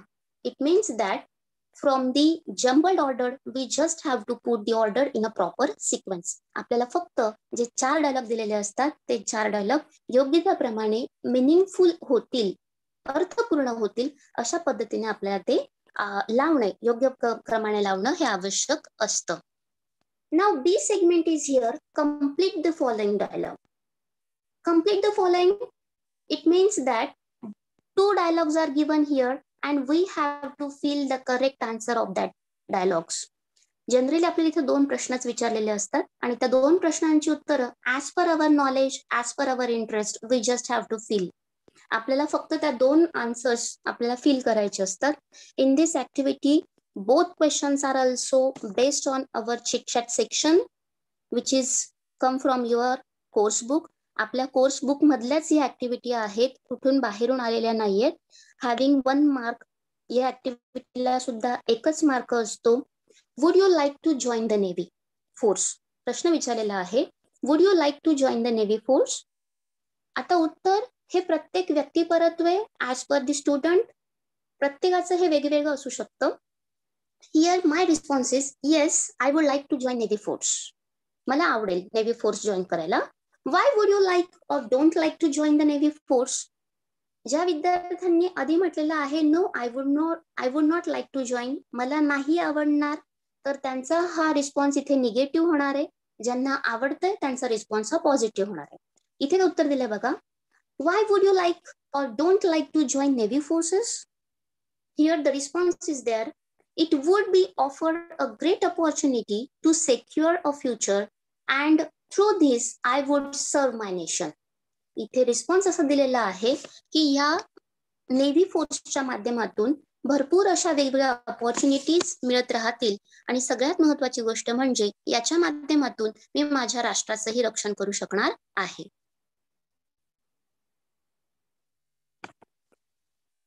Question segment 3 is given. Write a dialogue of minimum 3 meaningful exchanges. This question carries 3 marks. Actually, this question is related with our day-to-day life. हा जो प्रश्न असतो हा आपल्याच आयुष्यातल्या रोज येणाऱ्या कुठल्या तरी एका सेगमेंटशी रिलेटेड घेतलेला असतो. In this question, we have to write a dialogue minimum 3 meaningful exchanges. आपल्याला कमीत कमी 3 एक्सचेंजेस इथं लिहिणं हे आवश्यक आहे.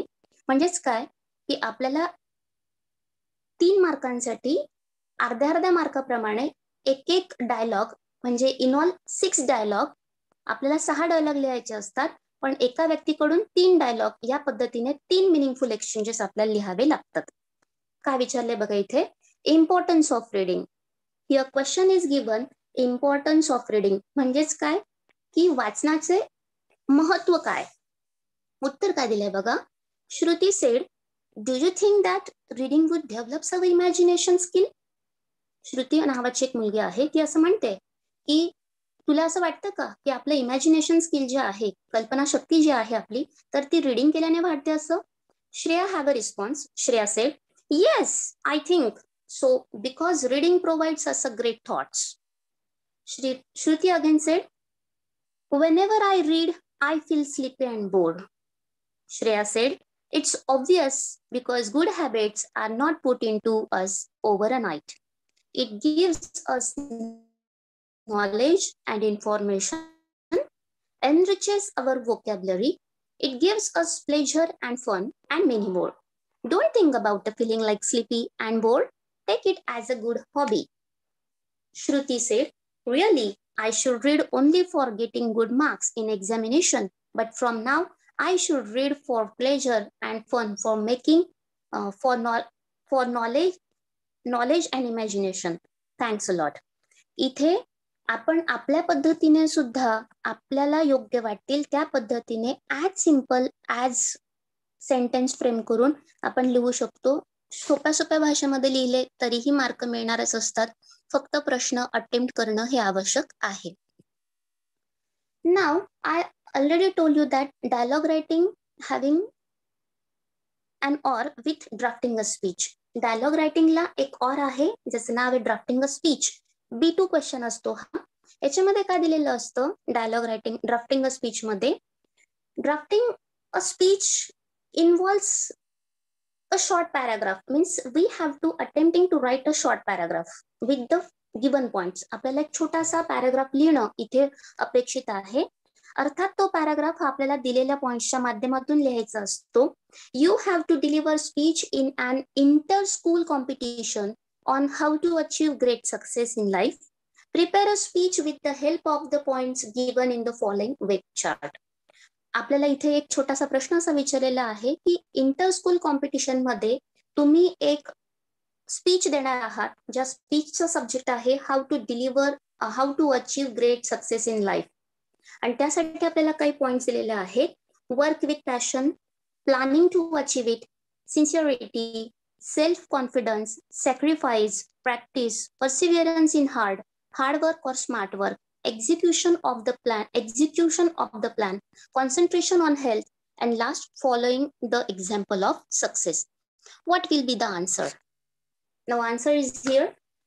Honorable principal, respected teachers, and dear friends, today I am going to deliver a speech on achieving success in our life.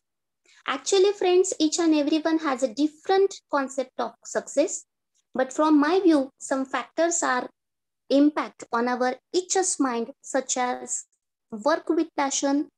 If you just work for money, we can't get any satisfaction or we can't plan to achieve more from it. So planning and passion go hand in hand.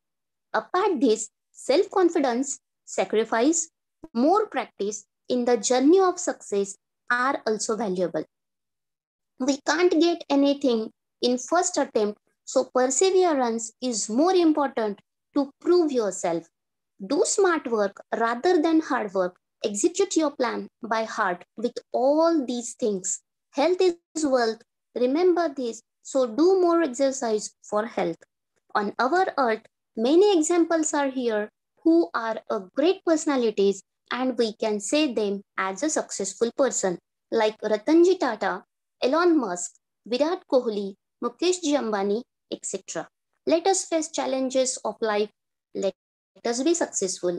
Thank you. Here we are not doing anything different. इथे आपण वेगळं काहीही केलेलं नाहीये. We are just having points. With the help of these points, we are write a simple and smallest sentences and framing the passage. आपण एक छोटासा passage दिलेल्या पॉइंट्सच्या आधारे पूर्ण केलेला आहे. टाइम मॅनेजमेंटचा थोडासा विचार करता, टाइम मॅनेजमेंट या बाबतीत 1-2 मिनिटं फक्त सांगेल की आपल्याला प्रत्येक गोष्टीसाठी टाइम हा फार महत्वाचा असतो. सो क्वेश्चन नंबर फर्स्ट साठी 15 मिनिटांचा वेळ घ्या. टेक्स्च्युअल पॅसेजसाठी 30 मिनिटचा वेळ घ्या. पोएट्रीसाठी 18 मिनिटांचा वेळ असतो. नॉन टेक्स्च्युअल पॅसेजसाठी 35 मिनिट्सचा वेळ असतो. लेटर रायटिंगसाठी 15 मिनिटांचा वेळ असतो. डायलॉग रायटिंग किंवा स्पीच रायटिंग साठी तुम्ही 15 मिनिटांचा वेळ घेऊ शकतात. आणि information transfer non verbal to verbal or verbal to non verbal for 15 minutes. Expand the theme, news report or developing a story also having 15 minutes. Means you just have to complete within a minute. आपल्याला दिलेल्या वेळेच्या आधीच ते पूर्ण करता येणं आवश्यक आहे. And last question number 7, that is translation. We have to attempt this question within a 7 minutes. For reviewing of your paper, there are 15 minutes. 15 मिनिटं हे तुमच्या पेपर रिव्ह्यूइंग साठी दिलेले असतील. I just want to take a quick glance on question number 3. मला फक्त थोडक्यात question number 3 वरती बोलायचं आहे. क्वेश्चन नंबर 3 जो आहे तर हा आपल्याला असतो पोएट्री सेक्शनशी related. Here you can see two questions. Question number 3A and question number 3B. Question number 3 is dealing with comprehension of the poetry and question number 3B is dealing with appreciation of the poetry. Question number 3A जो आहे तर तो आपल्याला comprehension दिलेल्या एक्स्ट्रॅक्टचं comprehension साठी दिलेला असतो 5 मार्कांसाठी आणि ऍप्रिसिएशन ऑफ द पोएम साठी आपल्याला असतात 5 मार्क. तिथे आपल्याला वेगळी पोएम दिलेली असते. In comprehension of the poetry, we can see A1, A2 or A3 activity. A1 activity is simple factual activity. Simple factual म्हणजे काय तर एकदम एका वाक्यात उत्तरे द्या, ट्रू और फॉल्स, कंप्लीट द सेंटेन्सेस किंवा कंप्लीट द वेब चार्ट, असे थोडक्यात प्रश्न आपल्याला तिथे विचारलेले असतात. सिम्पल ऍक्टिव्हिटी असते. A2 is dealing with complex factual activity. Complex means having itself a meaning. Complex means थोडीशी कठीण but having answer in your extract. तुमच्याच एक्स्ट्रॅक्ट मध्ये त्याचं उत्तर हे दिलेलं असतं. And A3 activity is deals with poetic devices. म्हणजेच आपल्याला जनरली राईम स्कीम विचारलेला असतो किंवा रायमिंग वर्ड्स विचारलेले असतात किंवा आपल्याला पोएटिक डिव्हाइस म्हणून आपल्याला फिगर ऑफ स्पीच विचारलेला असतो. आणि क्वेश्चन नंबर 3B आपल्याला जिथे ऍप्रिसिएशन लिहायचं आहे. ऍप्रिसिएशन हे अत्यंत सोपं आहे. ऍक्च्युली 10th स्टँडर्डचा पेपर हा खूप सोपा आहे. If you make more practice you will gain more marks. जर खूप सराव केला तर मार्कही खूप मिळणार आहेत, त्यात शंकाच नाही. आपल्याला क्वेश्चन नंबर 3B जो आहे तर ऍप्रिसिएशन ऑफ द पोएम साठी विचारलेला असतो. ऍप्रिसिएशन साठी आपल्याला 5 मुद्दे असतात. टायटल आहे, नेम ऑफ द पोएट आहे, राईम स्कीम आहे, थीम और सेंट्रल आयडिया आहे आणि फिगर ऑफ स्पीच आहे. In this way you can say that question number 3 and question number 5 is completed here. Thank you so much.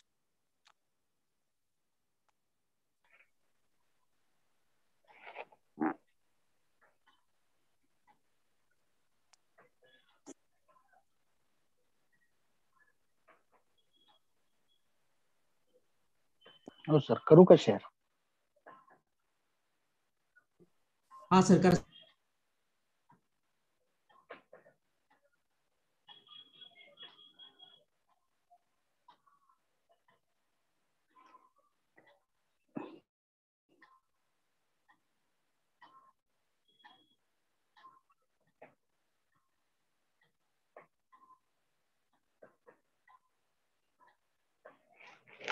Okay, आवाज येतो sir?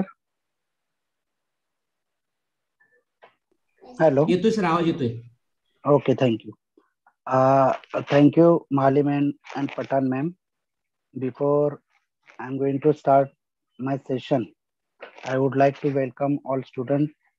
Today we are going to discuss the question paper of English. So before I start my section, I would just introduce myself. Myself Nagesh Hiranna Patil from Tulshetpada Marathi Secondary School, Bhandup. I'm going to take the question number 6 and question number 7. Before start my session, I want to put my opinion. I appeal to all students, please appear question number 4B, question 5, question 6 and question 7 because this question is bonus. This question will give you bonus mark for all kind of students, poor people, who is the bright student, everyone can get the mark. If you just write the related answer in this question, you will get the mark. Okay, I will start my session. Question 6A is information transfer for 5 marks. In this question, you have to solve A1 or A2. No need to write the both answers. You can attempt any one. बघा, information transfer मध्ये तुम्हाला A1 A2 असे 2 प्रश्न विचारले जातील. दोन्ही सोडवायची गरज नाही. ते तुम्हाला चांगलं येते ते लिहा आणि जर का वेळ वाचला तर दोन्ही लिहिलं तरी हरकत नाही. सी क्वेश्चन 6 A1 मध्ये तुम्हाला काय विचारलं जातं? Non verbal to verbal. In this question examiner or question paper gives you the question in the format of pie chart, tree diagram or the columns. We will take one example. You can see on the screen. Nowadays computer are used in the various field. However, there are advantages and disadvantages of computers. Write a paragraph with the help of the following information. Give a suitable title to your paragraph. बघा इथं काय सांगितलेलं आहे की तुम्हाला सांगितलंय की आपण वेगवेगळ्या क्षेत्रामध्ये कॉम्प्युटरचा वापर करतो आणि त्याचे काय आहेत फायदे आणि तोटे सुद्धा आहेत. त्याच्यावर तुम्हाला काय बनवायचंय, पॅरेग्राफ बनवायचंय. They are already given you points. See advantages and disadvantages. What are the advantages? Store lot of information, enable to send messages in a fraction of second, provides information on any subject that we need, reduces the use of paper, a good means for teaching learning activities. These are the advantages. And what are the disadvantages?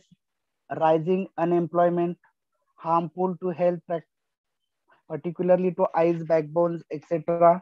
People and children get addicted to use computer game on it and visit improper sites. People become like a machine, losing human touch, make a people ideal by leading them to sedentary lifestyle. बघा इथं advantages, फायद्यांमध्ये काय सांगितलेलं आहे, आपण खूप माहिती store करून ठेवू शकतो किंवा फ्रॅक्शन ऑफ सेकंड मध्ये आपण मेसेज पाठवू शकतो. त्यानंतर provide information on any subject, आपल्याला ज्या विषयाची माहिती पाहिजे ती माहिती आपण उपलब्ध करून देऊ शकतो. रिड्यूस द पेपरचा कमीत कमी वापर होईल किंवा पेपरचा वापर कमी होईल. A good mean for teaching and learning activity, आणि शिकवण्यासाठी आणि शिकण्यासाठी सुद्धा आपण कम्प्युटरचा वापर करतो. हे झाले कम्प्युटरचे फायदे. मग तोटे काय आहेत? Rising unemployment. बघा कम्प्युटर आल्यामुळे बऱ्याच लोकांचं काम एक कम्प्युटर करतं, त्यामुळे काय अनएम्प्लॉयमेंट, बेरोजगारी निर्माण झाली. Harmful to health, particularly to eyes and backbone. बघा सतत कॉम्प्युटरवर काम केल्यामुळे काय होतं, आपलं आरोग्य बिघडतं किंवा आपल्या डोळ्यावर ताण पडतो, डोळे खराब होऊ शकतो, चष्मा लागू शकतो आणि आपल्या पाठीचा जो कण आहे त्याला सुद्धा त्रास होऊ शकतो. People and children get addicted to use computer games on it. बघा बऱ्याच लोकांना, मुलांना किंवा काही लोकांना कॉम्प्युटरवर बसण्याचं एक व्यसन लागतं आणि मग ते त्याच्यावर काय चॅटिंग करत बसतात किंवा इम्प्रॉपर साईटला व्हिजिट करतात. त्यानंतर people become like a machine. बघा लोक काय मशीन सारखे झालेत, लोक लोकांपासून दूर चाललेले आहेत. Make a people ideal by leading them to the sedentary life. तर लोकांना काय, जे आपलं गतिमान जीवन होतं ते काय एका ठिकाणी बसून ते काय करायला लागलेले आहेत, निष्क्रिय करायला लागले. तर अशा पद्धतीने कम्प्युटरचे फायदे आणि तोटे दिलेले आहेत. आता याला आपल्याला काय करायचं आहे, पॅसेज मध्ये लिहायचं आहे. याच्यासाठी तुम्हाला काय करायचं आहे, बघा आपण उत्तर बघूया. See first an important thing is title. बघा तुमचा जो पॉइंट्स दिलेले आहेत किंवा तुमचा जो प्रश्न आहे तो कशाशी रिलेटेड आहे हे तुम्हाला शोधलं पाहिजे आणि योग्य टायटल दिला पाहिजे. त्याच्यासाठी तुम्हाला 1 मार्क मिळून जाईल. बघा computer are used in various field nowadays. However there are advantages and as well as disadvantages. बघा आपण जे पॅसेज मध्ये म्हणजे तुमच्या प्रश्नामध्ये जे दिलेलं आहे तेच वाक्य इथं दिलेलं आहे आणि जे तुम्हाला पॉइंट्स दिलेले आहेत त्याचाच फक्त उपयोग करून आपल्याला काय करायचं आहे, पॅसेज बनवायचा आहे. Computer can store lot of information. आपण भरपूर माहिती गोळा करू साठवू शकतो. It is enable to send messages in a fraction of seconds. आपण काही क्षणार्धात मेसेज पाठवू शकतो. It can provide us information on any subject that we need. Computer आपल्याला पाहिजे त्या विषयामध्ये माहिती उपलब्ध करून देऊ शकतो. It reduce the use of paper. कम्प्युटरमुळे काय होतं की पेपरचा वापर कमीत कमी होतो. आपण बरीच सारी माहिती कम्प्युटरमध्ये स्टोअर करून ठेवतो. A very good means for teaching learning activity. तर शिकण्यासाठी किंवा शिकवण्यासाठी आपण कम्प्युटरचा वापर अतिशय चांगल्या पद्धतीने करू शकतो. These are various advantages of computer. तर हे सगळे काय होते, कम्प्युटरचे फायदे होते. एका पॅरेग्राफ मध्ये तुम्हाला काय लिहायचे, कम्प्युटरचे फायदे लिहायचे आणि दुसऱ्या पॅरेग्राफ मध्ये तुम्हाला काय लिहायचे, disadvantages of computer. Computer have rising unemployment. It is harmful to health, especially and particularly to eyes, backbone, etc. People and children get addicted to use the computer by playing games on it. chat, visit improper sites, etc. People become like a machine, losing human touch. It makes people ideal by leading them to sedentary lifestyle. These are the disadvantages of computers. मी तुम्हाला प्रश्नातच समजावलं होतं की कॉम्प्युटरचे फायदे काय आहेत आणि नुकसान आहे काय आहेत. तेच आपण सगळं काय केलेलं इकडं पॅसेजच्या स्वरूपात लिहिलेलं आहे. एकदम फापट पसारा लिहायचं नाही. जे पॉइंट्स दिलेले आहेत त्याच्याशी रिलेटेडच वाक्य बनवायचे, म्हणजे तुम्हाला हमखास मार्क मिळणार. ठीक आहे. तर अशा पद्धतीने आपण क्वेश्चन 6A1 सॉल्व्ह करू शकतो. यालाच तुम्हाला काय विचारलं जातं, or A2. What is question number A2? Verbal to non-verbal. It means what? या क्वेश्चन मध्ये तुम्हाला काय एक पॅसेज दिलेला असतो, त्याचं तुम्हाला काय बनवायचं असतं, टी डायग्राम बनवायचा असतो किंवा पाय चार्ट बनवायचा असतो. आता हे जे पॅसेज दिलेलं आहे त्याचं कन्व्हर्शन तुम्हाला टी डायग्राम मध्ये करायचं आहे. एक उदाहरण बघूया आपण. Read the following information given below and transfer it into the T diagram. Give a suitable title. Fruits are mainly classified into 3 categories. तर फळांचे साधारणतः 3 प्रकारामध्ये वर्गीकरण होतं. Sweet, sub acid and acidic. तर 3 प्रकार सांगितलेले आहेत. Sweet fruit mostly are made of simple sugar like fructose and banana, jackfruit and papaya. जर जे स्वीट पदार्थ असतात किंवा स्वीट फळं असतात ते साधारणतः त्याच्यामध्ये फळा काय म्हणतो आपण त्याला, फळापासून जी साखर तयार होते, फल शर्करा, असे काही फळ आहेत. ते कोणते आहेत तर बनाना, जॅकफ्रूट अँड पपया. दुसरं सांगितलेलं आहे apple, grapes and mango have low amount of acid but more sweet and called the sub acidic fruit. आता सब ऍसिडिक फ्रूट कोणते आहेत तर ऍपल, ग्रेप्स अँड मँगो हे काय आहेत, खूप गोड सुद्धा असतात परंतु याच्यात सब ऍसिड जास्त असतं. त्याच्यानंतर तिसरा प्रकार आहे acidic fruits. Include fruits like orange, pineapple and strawberry. Generally contain vitamin C and citric acid. A balance of all kind of fruits is necessary for a healthy diet. तर हे जे ऑरेंज आहे, पाइनएप्पल आहे, strawberry याच्यामध्ये vitamin C सुद्धा जास्त असतं आणि सायट्रिक ऍसिड, सायट्रिक ऍसिड म्हणजे काय, लिंबाच्या रसापासून जे काही गुणधर्म असतात लिंबाच्या रसामध्ये त्याला सायट्रिक ऍसिड म्हणतो. तर a balance of all kind of fruit is necessary for healthy diet. If you want to be healthy you have to eat all kind of fruits. तर आपल्याला हेल्दी राहायचं असेल तर आपल्याला सर्व प्रकारचे फ्रुट्स खाल्ले पाहिजेत, फक्त एका प्रकारचे फ्रूट खाऊन चालणार नाही. Now how you can write the answer. You have to classify these paragraph into the T diagram. See the answer. See what is the answer? What is the title? Classification of fruits. तर या passage मध्ये काय दिलेलं आहे, फ्रुट्सचं classification दिलेलं आहे. Classification of fruits, फळाचे 3 वर्गीकरण होतं. कुठले कुठले आहेत, स्वीट, सब ऍसिड आणि ऍसिडिक. तर स्वीट पदार्थ फळ कोणते आहेत, banana, jackfruit and papaya. Sub acidic कोणते आहेत, ऍपल, ग्रेप्स अँड मँगो. आणि ऍसिडिक कोणते आहेत, ऑरेंज, पाइनएप्पल अँड स्ट्रॉबेरी. बघा इतकं सोपं आहे. तुम्ही जर का लक्षपूर्वक केअरफुली जर का तुम्ही पॅसेज रीड केलात तर तुम्हाला त्याच्यामध्ये उत्तर आपोआप सापडून जाईल की नेमकं तुम्हाला काय करायचं आहे. Question 6A1 and A2 both are very simple question.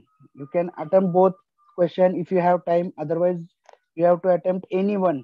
Okay, now we will see the next question is question 6B. Expand the theme. It is also for 5 marks. In this question you also ask 2 questions, B1 or B2. Here you have to solve only one for 5 marks. इथं पण तुम्हाला B1 किंवा B2 पैकी कोणतेही एक solve करायचं 5 मार्कासाठी. बघूया B1 आपण. B1 काय विचारलं जातं तुम्हाला, news report. Write a news report based on the given headline. The education department organizes science exhibition on environmental pollution. Make a use of the following guideline, headline, dateline, introduction, short paragraph. तर इथं तुम्हाला काय दिलेलं असतं, already headline दिलेली असते. तर या हेडलाईन वरून तुम्हाला काय बनवायचं, काय लिहायचं आहे, न्यूज लिहायची आहे, न्यूज रिपोर्ट करायचं आहे. बघा हेडलाईन काय आहे, the education department organise science exhibition on environmental pollution. शिक्षण विभागातर्फे पर्यावरण प्रदूषणावर विज्ञान प्रदर्शनाचे आयोजन केले आहे. हे एक विषय आहे आणि याच्यावर आपल्याला काय करायचं आहे, न्यूज रिपोर्ट करायची आहे. When you are writing this question, you have to use the past tense while writing the answer. जेव्हा तुम्ही या प्रश्नाचं उत्तर लिहिता तेव्हा तुम्हाला भूतकाळाचा वापर करायचा आहे, कारण तुम्ही ही न्यूज जी आहे ती झालेली न्यूज असते. ठीक आहे, बघूया याचं उत्तर. बघा, what is the headline, science exhibition on environmental pollution. हे आपण थोडस शॉर्ट केलं. तुम्ही जर का आहे तसं जी लाईन दिलेली आहे ती लिहिली तरी काही हरकत नाही. जर योग्य तुम्हाला समजत असेल काय दिलेलं आहे तर तुम्ही या पद्धतीने लिहू शकता. बघा, कोणतीही रिपोर्ट ही कोणाकडून तरी माहिती दिलेली असते, त्यामुळे तुम्ही इथं आता ही जी माहिती आहे ही न्यूजला कोण दिली, तर बाय स्टाफ रिपोर्टर. मग ते एज्युकेशन डिपार्टमेंटचा कोणी एखादा व्यक्ती असेल त्यांनी ती माहिती न्यूज रिपोर्ट वाल्यांना दिली असेल. म्हणून इथं सहसा तुम्ही काय यूज करू शकता, बाय स्टाफ रिपोर्टर. मग तुम्ही मुंबई, पुणे, नागपूर, कोल्हापूर पाहिजे ते लिहू शकता इकडं. कॉमा 5 जानेवारी म्हणजे 5 तारखेला हे जे एक्झिबिशन होतं ते 5 तारखेला होऊन गेलेलं आहे. The science exhibition. बघा इथं आता तुम्हाला हेडलाईन, डेटलाईन दिलेली आहे. The science exhibition on environmental pollution was organized by the Education Department of BMC on the 5th January on Shivaji ground. तर शिवाजी ग्राउंड वर BMC एज्युकेशन डिपार्टमेंट तर्फे एक्झिबिशन आयोजित केलं होतं. There were 15 stall displaying various aspect of environmental pollution. तर इथं जवळपास 15 stalls होते, वेगवेगळ्या प्रदूषणावर अवलंबून वेगवेगळे प्रदूषण सांगितलेले. Charts, models and slides were use to provide information. तर या एक्झिबिशन मध्ये चार्टचा वापर केला होता, मॉड्यूल्स होते, काही स्लाइड्स होत्या आणि या माध्यमातून इन्फॉर्मेशन, माहिती दिली गेली होती. तर कशाची माहिती दिली गेली होती, about noise pollution, water pollution and air pollution. तर ध्वनी प्रदूषण, जल प्रदूषण आणि वायू प्रदूषण. Next paragraph. There were different sections. त्याचे वेगवेगळे विभाग केले गेले होते. One was of noise pollution. एक सेक्शन होतं नॉइज पोल्युशनचं, ध्वनी प्रदूषणाचं. Second was acid rain. Acid rain म्हणजे काय, आम्लयुक्त जे पाऊस आहे अशा पावसाचं एक सेक्शन होतं, किंवा त्या विज्ञानामध्ये एक कन्सेप्ट आहे त्याच्यावर एक सेक्शन होतं. And third was about recycling waste things. तर जे काही टाकाऊ वस्तू आहेत त्याच्यापासून सुद्धा, टाकाऊ पासून टिकाऊ अशा काही गोष्टी तिथं बनवल्या होत्या, असं एक वेगळं सेक्शन होतं. The students explain their projects with confidence. There are some student, they are explaining all their experiments are presenting with confidently. The exhibition was very informative. This exhibition is very informative. खूप माहितीयुक्त किंवा खूप माहिती या exhibition मधून मिळू शकते किंवा लोकांना मिळत होती. It open the eyes of विजिटर्सचे डोळे उघडण्यासारखे होते. It brought out the fact that man is slowly moving towards the destruction by causing damage to our planet in the name of progress. तर या एक्झिबिशन मधून असं कळत होतं की प्रगतीच्या नावाने माणूस काय चाललेला आहे, हळूहळू विनाशाच्या मार्गावर चाललेला आहे. आपण काय करत आहे, निसर्गावर आक्रमण करत चाललेलो आहे. तर अशी इन्फॉर्मेशन या एक्झिबिशन मध्ये दिली गेली होती. अशी आपण एक न्यूज बनवू शकतो. You can make the news like this and you will get easily 4 to 5 marks in this question. And जर तुम्हाला हे येत असेल तर तुम्ही हे लिहा, किंवा याला सुद्धा ऑर दिलेलं असतं, ते आहे question 6B2. Develop a story. जर तुम्हाला न्यूज लिहिता येत असेल तर तुम्ही न्यूज लिहा. जर तुम्हाला न्यूज जमत नाही तर तुम्ही जर का स्टोरी तुम्ही लिहू शकत असाल तर तुम्ही स्टोरी सुद्धा लिहू शकता. बघा आता इथे तुम्हाला काय केलं जातं, एक प्रश्न कसा दिला जातो, develop a story to get the following end, suggest a suitable title. तर तुम्हाला जो स्टोरी बनवायची आहे त्याचं शेवट दिलेला आहे, कन्क्लुजन दिलेलं आहे. In this way the disable girl won the dancing competition in the school. तर अशा प्रकारे अपंग मुलीने शाळेतील नृत्य स्पर्धा जिंकली. तर हा विषय आहे किंवा हे तुमचं शेवट झालं पाहिजे स्टोरीचं. या पद्धतीने तुम्हाला स्टोरी डेव्हलप करायची आहे. एक्झाम्पल बघूया आपण. How you can develop the story. First one, we write the title. What is the title? Dreams are bigger than disability. बघा, dreams are bigger than disability. अपंगत्वापेक्षा स्वप्ने मोठी असतात. तर या हेडिंग खाली तुम्ही आपली स्टोरी चालू करू शकता. See, Reema was one of the bright student in her class. Reema आपल्या वर्गातली सगळ्यात हुशार मुलगी आहे. She was loved by everyone. प्रत्येक जण तिचा लाड करतात, तिच्यावर प्रेम करतात. सिन्स हर चाइल्डहुड, तिला लहानपणापासून. शी वॉज सफरिंग फ्रॉम पोलिओ. परंतु ती कशापासून सफर करत आहे किंवा ती कशाशी झुंज देत आहे? पोलिओशी. She was unable to stand properly and walked with some difficulty. बघा, ती काय प्रॉपरली चालू शकत नाही किंवा ती आपल्या पायावर व्यवस्थित उभी राहू शकत नाही. This was the only thing that made her different from other student. तर यामुळं ती इतर मुलांपेक्षा कशी आहे? वेगळी आहे. She didn't want sympathy from other rather than wanted to achieve things by her hard work. She didn't want sympathy, तर तिला सहानुभूतीची आवश्यकता नाही किंवा तिला सहानुभूती नकोय.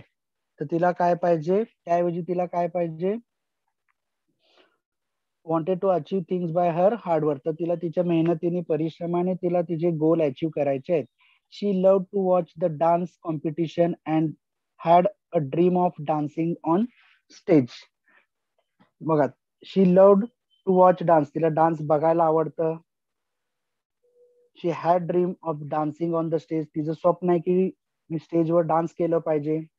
No one ever encourage her to do so, परंतु कुणी तिला एनकरेज केलं नाही. In an essay competition she won the first prize. बघा, एका निबंध स्पर्धेत तिला फर्स्ट प्राइज मिळालं. In the essay she had written about her dream of dancing someday on the stage. तर त्या निबंधामध्ये तिने काय लिहिलं होतं की तिने एक दिवस काय केलं की स्टेजवर डान्स केला. या विषयावर त्यांनी निबंध लिहिला. This essay was read by her English teacher. तर तिच्या इंग्लिश टीचरने हे तिचं निबंध वाचलं. The teacher had conversation with Reema. तर टीचरने रीमाला बोलवलं आणि तिच्याशी संभाषण केलं. She encourage her to fulfil her dream. तिने काय केलं? रीमाला पुश केलं, तू करू शकतीस, काही हरकत नाही. तिला इनकरेज केलं. Reema went forward to the dance teacher of the school and kept her words before her. आणि तिने त्या टीचरचे शब्द लक्षात ठेवले आणि तिने कुणाची भेट घेतली? त्यांची जी डान्स टीचर आहे स्कूल मधली, तिच्याशी. शी वॉज व्हेरी हॅपी टू टीच रीमा. जेव्हा रीमा तिच्याकडे गेली तर ती टीचर सुद्धा खूप खुश झाली. After 6 months of continuous practice and hard work Reema performed on the stage. जवळपास 6 महिने रीमाने परिश्रम घेतला, प्रॅक्टिस केली आणि 6 महिन्यानंतर तिने स्टेजवर परफॉर्म केला. Everyone praised her and encouraged her for her bravery to fight the disability. प्रत्येकाने तिचा डान्स बघून तिला काय केलं? इनकरेज केलं किंवा हिने काय केलं? आपल्या अपंगात्वावर मात करून हिने डान्स केला. इन दिस वे. बघा, आता आपल्या जी क्वेश्चनची शेवट लाईन दिलेली आहे, आपल्याला सांगितलं होतं की हेही काय असेल? आपल्या स्टोरीची शेवट लाईन असेल. In this way Reema a disable girl won the dancing competition in the school. तर अशा पद्धतीने रीमाने आपल्या शाळेतील डान्सिंग कॉम्पिटिशन जिंकली. In this way, you can develop your story. You can change the name. You can use your own points I am just showing you the example how to write the story. Okay, is it simple? Now we'll go in the next question. What is the next question? It is very easy. It is translation. It means you have to translate the English word into your mother tongue or in your medium instruction. What is the question? In the question 7a, here are they will give you the 6 words. You have to translate any 4, but I will suggest you have to attempt the all 6 one. If you get 1 or 2 wrong, there is no effect on your marks. See, first one is peace. Peace म्हणजे काय? शांतता. Second one habit. Habit म्हणजे सवय. Third happiness, आनंद. Fourth troupe, दल, सैन्य, थवा वगैरे शब्द आपण लिहू शकतो. फिफ्थ वन लोकल, स्थानिक. सिक्स्थ वन शाय, लाजाळू. याच्यातले कोणतेही 4 तुमचे बरोबर आले तर तुम्हाला 2 मार्क मिळतात. Now question 7b is translate the following sentence in your medium of instruction. आता इथे तुम्हाला काय दिलेले आहेत? 4 वाक्य दिलेले आहेत. त्याच्यापैकी तुम्हाला 2 वाक्य तुम्हाला मराठी ट्रान्सलेट करायचे आहेत. म्हणजे एक वाक्य एका मार्कासाठी. I will find a way, मी मार्ग शोधीन. Second one, my favourite colour is blue, माझा आवडता रंग निळा आहे. I like to read stories, मला कथा वाचायला आवडतात. Fourth one, Lilavati likes flower, लीलावतीला फुले आवडतात. In this way you can translate the sentence in your mother tongue. What is the C? Translate the following idioms, वाक्यप्रचार, proverbs, म्हणी आणि वाक्यप्रचार in your medium of instruction. इथं तुम्ही काय तुमचे वाक्यप्रचार आणि म्हणी इथं तुम्हाला दिलेले असे साधारणतः थोडे तुम्हाला माहित असले पाहिजेत, तर तुम्ही थोडंसं याचं ट्रान्सलेशन करू शकता. तर हे 1 मार्कासाठी आहे. 2 पैकी 1 तुम्हाला आयडियम काय करायचं आहे? ट्रान्सलेट करायचं आहे. Necessity is the mother of invention, गरज ही शोधाची जननी आहे. Second one, practice makes man perfect, सराव माणसाला परिपूर्ण बनवतो किंवा सरावाने माणूस परिपूर्ण बनतो, असंही तुम्ही करू शकता. तर अशा पद्धतीने तुम्ही इंग्रजीचा पेपर सॉल्व करू शकता अतिशय सोप्या पद्धतीने.